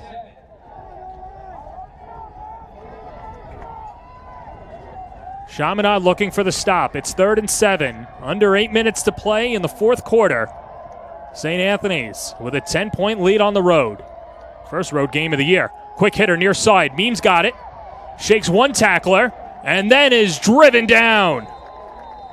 The gang tackling for Chaminade has been next level in the second half. Seamus Miller with first contact.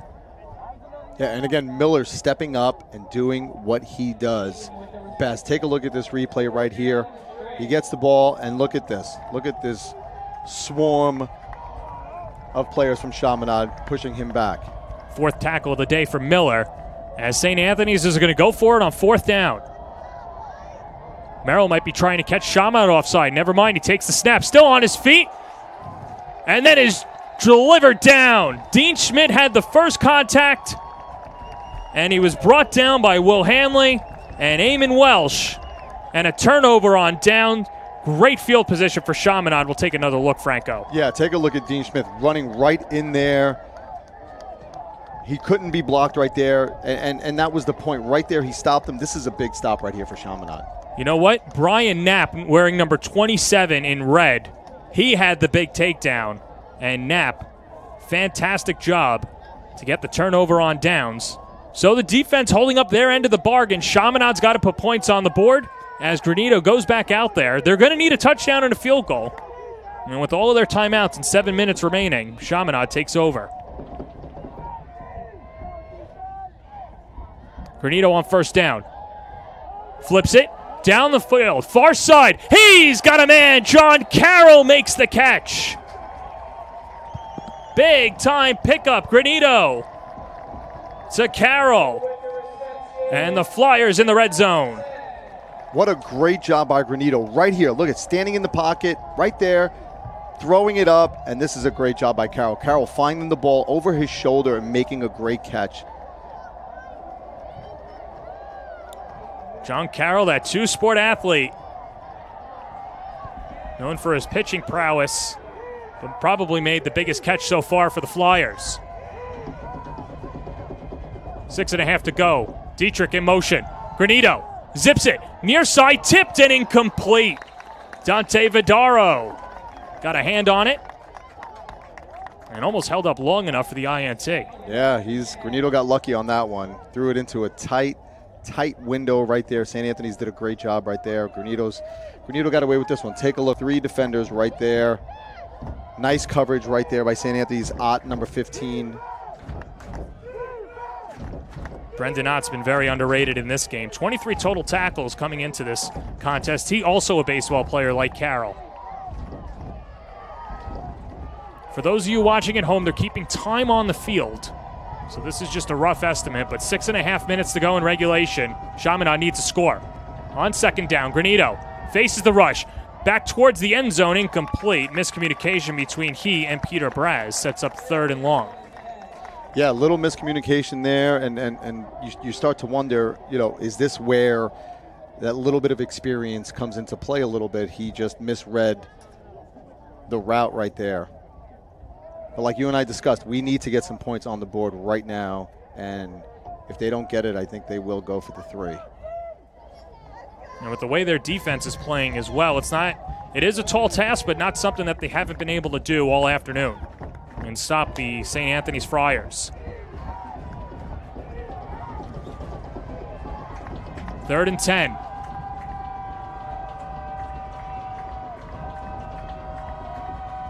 Granito, back to pass, rolling, flips it back of the end zone. Braz, incomplete.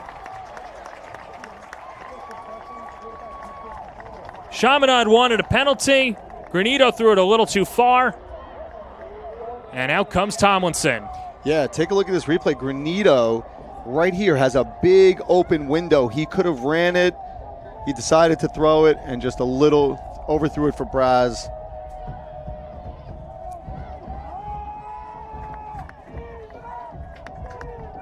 So Tomlinson on for the 34-yard field goal. This would make it a 1-score game. Yeah, and this is from the same hash mark where he kicked his first field goal, so he should be pretty comfortable. Made his first field goal. The confidence level is up. 1 for 4 on the year already with a field goal today. The snap is down. Kick end over end. And he nails it. Big field goal for Tim Tomlinson. Keeps Chaminade in it.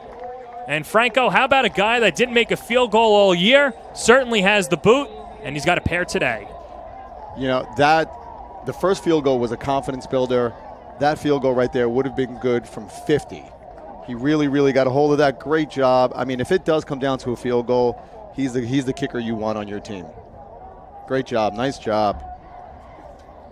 So Chaminade, that much closer, trailing by 7. After today, they'll be on the Varsity Media Network next week at Kellenberg, making the short drive over to Mitchell Field, then hosting Moore Catholic for their final home game of the year, and 2 tough road ones, Archbishop Stepinac and Cardinal Hayes, those 2 locking horns tomorrow in Westchester. Never gets easy in the AAA, Franco. It never gets easy. Some great football. Very exciting. Exciting to watch. Now, if you remember the last time he kicked a field goal, they kicked off and they ran it back for a touchdown. So if I were him, I would try to kick it as far as I can deep into the end zone. Don't even let them return the ball. And we've seen him do that multiple times a year ago.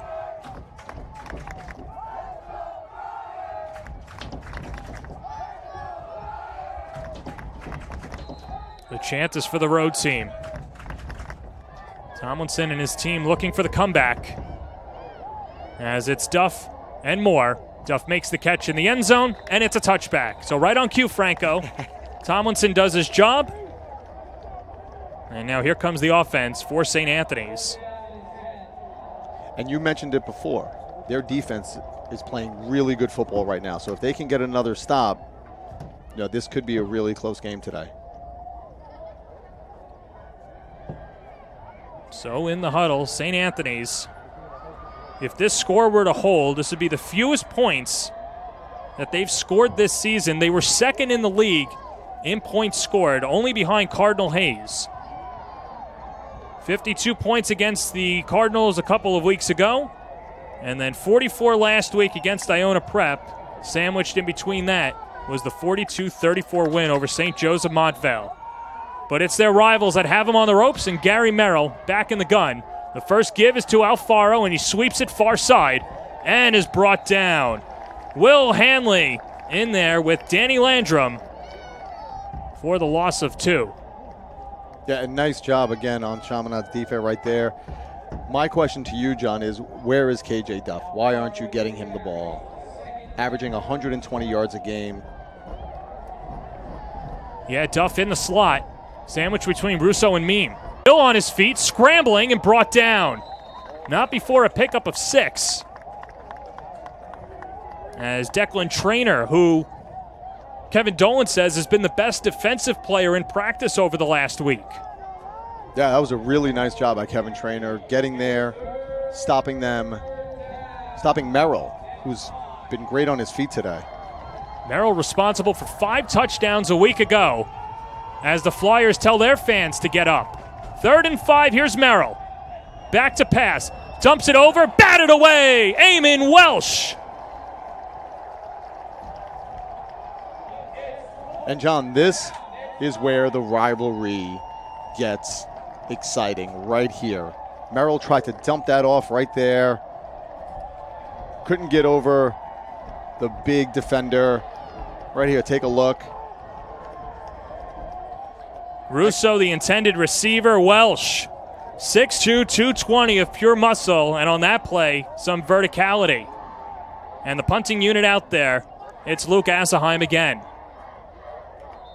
With John Carroll back to receive, and a whistle, and a false start. Pushes back St. Anthony's again.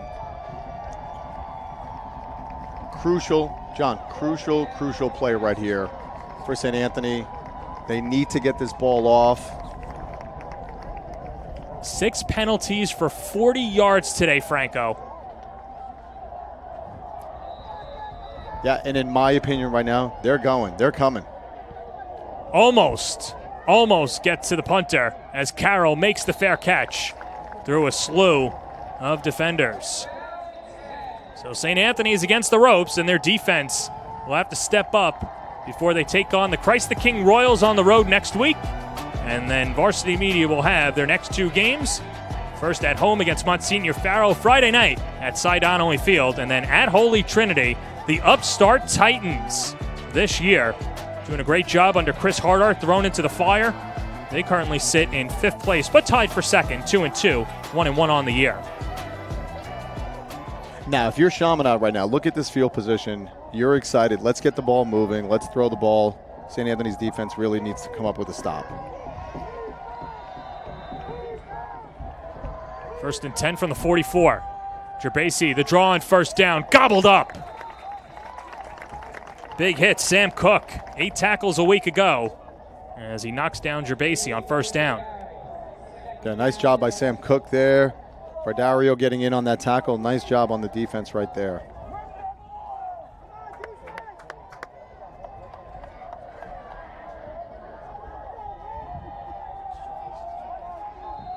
20 carries on the day for Gerbasi. And a 4-minute warning to the bench. Like we mentioned, they're keeping time on the field. And so now we know exactly 4 minutes remaining. 2nd and 11, Granito. With the rush coming, flips it into the flat. Gerbasi makes the catch, takes on a double team, and a gain of 7.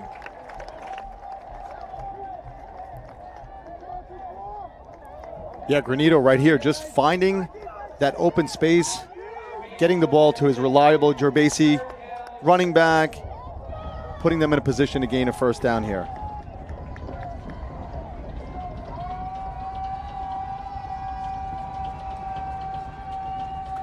Third down. Yep, 3rd down and 4. Granito in the gun. Spins it far side. He's got a man. Brendan Park makes his first catch of the afternoon. Still on his feet. Towards the 20 and sachets out of bounds as Chaminade moves into the red zone.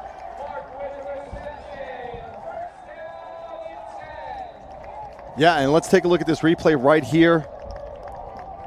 Granito right here, stepping back. Great throw right here. The stiff arm right here by Park, getting that first down, putting them in a position to score a touchdown.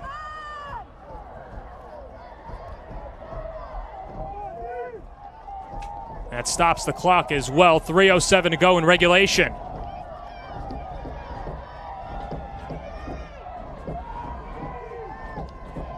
Granito on first down, looks near side, slings it. He's got a man. Dietrich incomplete. Good coverage defensively by James Taylor, the junior, to cause disruption.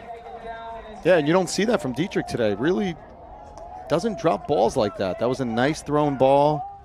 Just couldn't hang on to it. I feel the footsteps coming as well as Granito. Tough catch to make, and Taylor not giving him any daylight. He did, and more was coming with that corner blitz. Really heard those footsteps, John. 2nd down and 10. Granito lobs it, end zone, towards Dietrich, incomplete.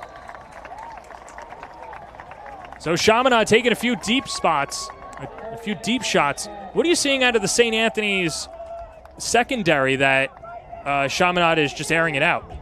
St. Anthony's is doing a good job protecting the ball from going deep. What Chaminade did really well marching the ball downfield was keeping it short, and I think they're getting away from that. They need to hopefully keep that ball short and move and try to move the chains.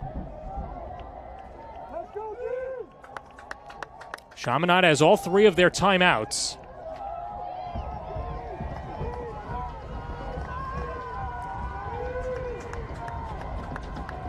So this game far from over. Gerbasi to the left of Granito. He's thinking pass. Airs it to the end zone. Braz, he's got a man. Incomplete. And no flag. Big time stop again. James Taylor with the coverage. Yeah, and I think Chaminade was looking for a flag there. Braze was looking for a penalty right here. He aired it out. I think he put a little too right there. You could make the argument that's pass interference. You could. You have to turn around and find the ball. He didn't do that. You could make the argument. You're right. I think a judge might rule in that favor, too. Either way, St. Anthony's will take it. They're looking for any break that they can in this game. Biggest play of the ball game, 4th and 10. As their junior captain wearing the red bandana, Tyler Granito, looks to extend this game. This would be a signature win in what Chaminade hopes is a banner season.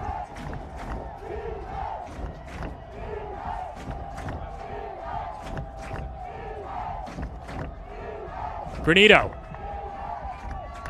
spins it near side. He's got a man in Braz. Makes the catch. Did he get there? This is going to be close. Oh. Far side official said that he's there. Near side, not so sure. And this will bring out the chain gang. And you have to measure here. Have to here, but look at that spot that Chaminade just got on that play. Manucci saying he did not. Time is called on the field. And boy, is this close. The forward progress giving Chaminade a generous spot. John, if I have to call it from the booth, I think he gets it by an inch. This is close. Yeah. Whew.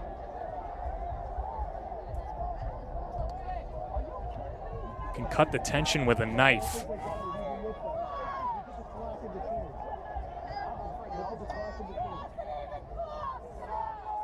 They give it to Alfaro, shakes far side, gets past a few tacklers, and gains an extra pair of yards. Gain of 6 for Christian Alfaro as he steps over Seamus Miller. And a timeout taken by Chaminade. Yeah, and nice job there by Alfaro. Really following his blockers, really trying to get out there, stay in bounds, keep the clock running. Really did a nice job there by Alfaro. So as Kevin Dolan and the defensive coaches talk it over with their teams, I mean, it's no surprise St. Anthony's is probably going to run the ball, so you've got to get some stops here. Might be able to give up a first down, but after that, you've got to stop them, and only 2 timeouts remaining. Like we mentioned, there's no 2-minute warning in the high school level, so Chaminade's defense has to make some plays. Yeah, they have to make some plays here, and, they've been making plays all day, so this is a good opportunity for them to really get this. This rivalry is incredible, John, really. It's just, it's exciting to watch, and it's going to come right down to the end. The reason why they call it the best rivalry on Long Island. As Gary Merrill goes back under center. Duff, Russo, and Meem on the near side. Pair of great rushers for St. Anthony's as Alfaro has a first down and he bursts ahead. Move those chains on the pickup of 5 by Alfaro. Yeah, and you said it before. You said they're going to run the ball. They're going to get the first down. Is this enough for them to try to get the ball back? Dolan opting not to use the timeout. Like we mentioned, the clock that we have right here is not official. They're keeping the time down on the field. 10 seconds left on the play clock. The give to Alfaro again. He's been the workhorse. Bursting forward Alfaro with a pickup of 9. And Chaminade calls their second timeout. Yeah, and that's what you're looking for Alfaro right here. You want to just tell him, hold the ball, get as many yards as you can, one more first down, and the game's over. After the game, we'll have our So Hoodie post-game show, and there's a number of players that we can nominate for this one, so keep it locked for that. And if you and the rest of your team is looking for a team order, you can order today at SoHoodie.com. Place an individual or team order. We'll see one of So Hoodie's prominent athletes next week. North Shore at Malvern, Josiah Brown has been the signature athlete.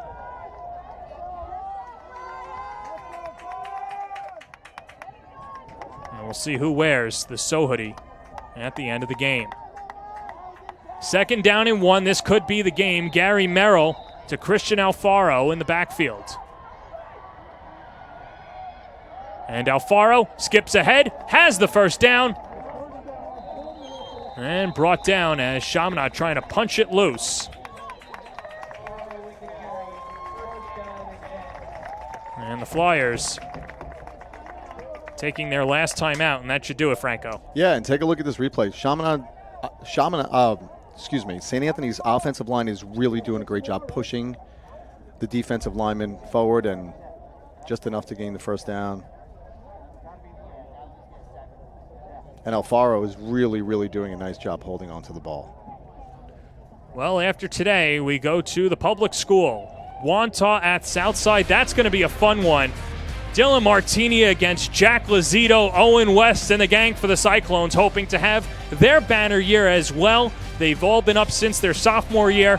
Now as seniors, looking to capture a title, and it's wide open. Wantagh feeling like the favorites after brushing aside Plain Edge. It's all coming up next Friday night at 6 o'clock on the Varsity Media Sports Network.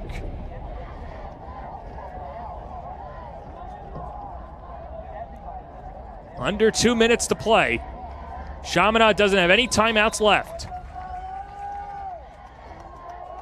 And the give to Alfaro, who's been a machine. Paces forward. More time will come off. And Chaminade hoping for a miracle here. Hoping for any sort of fumble, missed snap, or just punching the ball out. And again, you have to take your hat off to Chaminade. They really, really did a great job today. They played a great game. Unfortunately, there's just a few little things that didn't go their way, but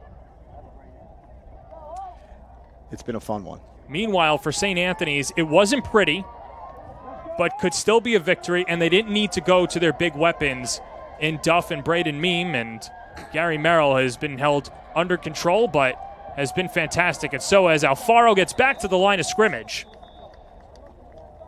as this will set up third down.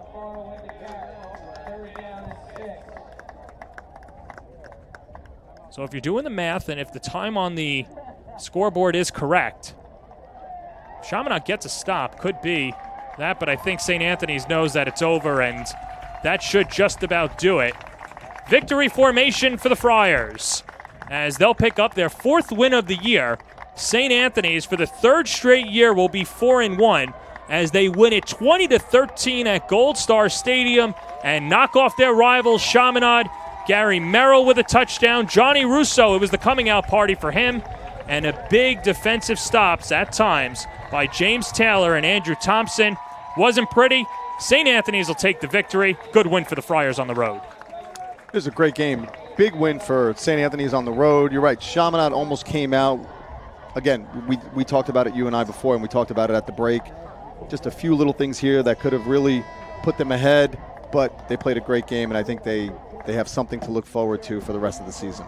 We'll take a break here now. When we come back, we'll have our player of the game on the So Hoodie postgame show. This has been NYCHSFL football presented by Stretch Flow on the Varsity Media Sports Network. Hello, beautiful people. We all know Travis Hunter, right? We're headed to Jackson, Mississippi right now to announce his partnership with my favorite, So Hoodie.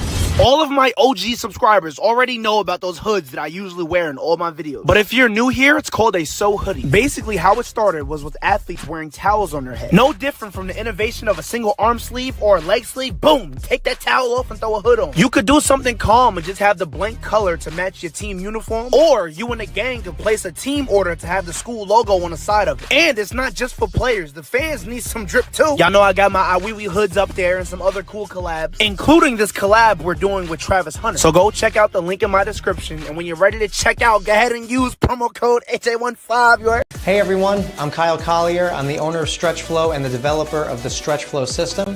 We're very excited to announce that we have partnered with Varsity Media to help the next generation of high school athletes to recover faster, perform better, and make more plays. Our Stretch Flow system has been developed and tested over thousands of hours with real-world athletes. Our technique uses assisted stretch, soft tissue therapy, and targeted muscle recovery to provide a relaxing, stress-free experience that returns your body back to ideal function so you can stay on the field and win. We know sports are tough, so stay in peak performance and condition with Stretch Flow. You can message us directly on Instagram at stretch_flow, or you can call us at 516-336-9627. But make sure you use the code VM-FLOW to receive your $49 introductory session. Are you a local business looking for new and creative ways to promote your company? Varsity Media offers affordable rates that can get your message across to a demographic of 18 to 54 years of age. Our follower base across social media is over 50,000 strong, and our viewership numbers per game are in the thousands. Don't blow your advertising budget on old staples like TV and radio media. Reach out to Varsity Media to get the best bang for your buck. Hey sports fans, did you know Varsity Media live stream broadcasts get viewed by college coaches nationwide? Through our announcers' storytelling and insight on your athletes, we can help your players get an edge on college recruiting. Find out how by reaching out to Varsity Media today, 516-403-2050, or email ben@varsitymedia.net. Hello, beautiful people. We all know Travis Hunter, right? We're headed to Jackson, Mississippi right now to announce his partnership with my favorite, So Hoodie. All of my OG subscribers already know about those hoods that I usually wear in all my videos. But if you're new here, it's called a So Hoodie. Basically, how it started was with athletes wearing towels on their head. No different from the innovation of a single arm sleeve or a leg sleeve. Boom! Take that towel off and throw a hood on. You could do something calm and just have the blank color to match your team uniform. Or you and a gang could place a team order to have the school logo on the side of it. And it's not just for players. The fans need some drip too. Y'all know I got my Iwiwi hoods up there and some other cool collabs, including this collab we're doing with Travis Hunter. So go check out the link in my description, and when you're ready to check out, go ahead and use promo code HA15. You heard? Hello, beautiful people. We all know Travis Hunter, right? We're headed to Jackson, Mississippi right now to announce his partnership with my favorite, So Hoodie. All of my OG subscribers already know about those hoods that I usually wear in all my videos. But if you're new here, it's called a So Hoodie. Basically, how it started was with athletes wearing towels on their head. No different from the innovation of a single arm sleeve or a leg sleeve. Boom! Take that towel off and throw a hood on. You could do something calm and just have the blank color to match your team uniform. Or you and a gang could place a team order to have the school logo on the side of it. And it's not just for players. The fans need some drip too. Y'all know I got my Iwiwi hoods up there and some other cool collabs, including this collab we're doing with Travis Hunter. So go check out the link in my description, and when you're ready to check out, go ahead and use promo code HA15. You heard? Hey everyone, I'm Kyle Collier. I'm the owner of StretchFlow and the developer of the StretchFlow system. We're very excited to announce that we have partnered with Varsity Media to help the next generation of high school athletes to recover faster, perform better, and make more plays. Our StretchFlow system has been developed and tested over thousands of hours with real-world athletes. Our technique uses assisted stretch, soft tissue therapy, and targeted muscle recovery to provide a relaxing, stress-free experience that returns your body back to ideal function so you can stay on the field and win. We know sports are tough, so stay in peak performance and condition with StretchFlow. You can message us directly on Instagram at stretch_flow, or you can call us at 516-336-9627. But make sure you use the code VM-FLOW to receive your $49 introductory session.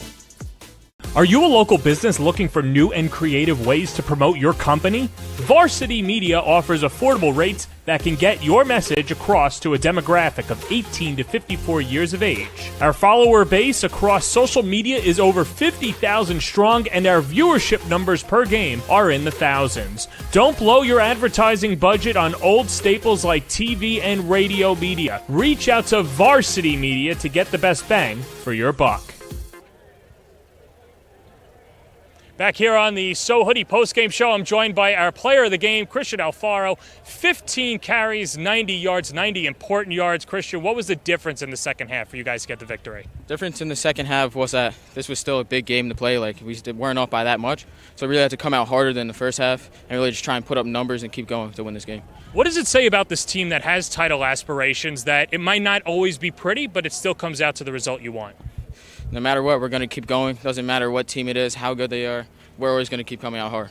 Had some big-time performances. Thompson on the on defensively, some other defensive performances. What can you say about the defense today? Defense is like very hard-working guys. They work their butts off in practice, like all the time. Really good looks, helping me out for when we get on the field to play the games. So Johnny Russo coming out party too. Yeah, Johnny's good. He's great.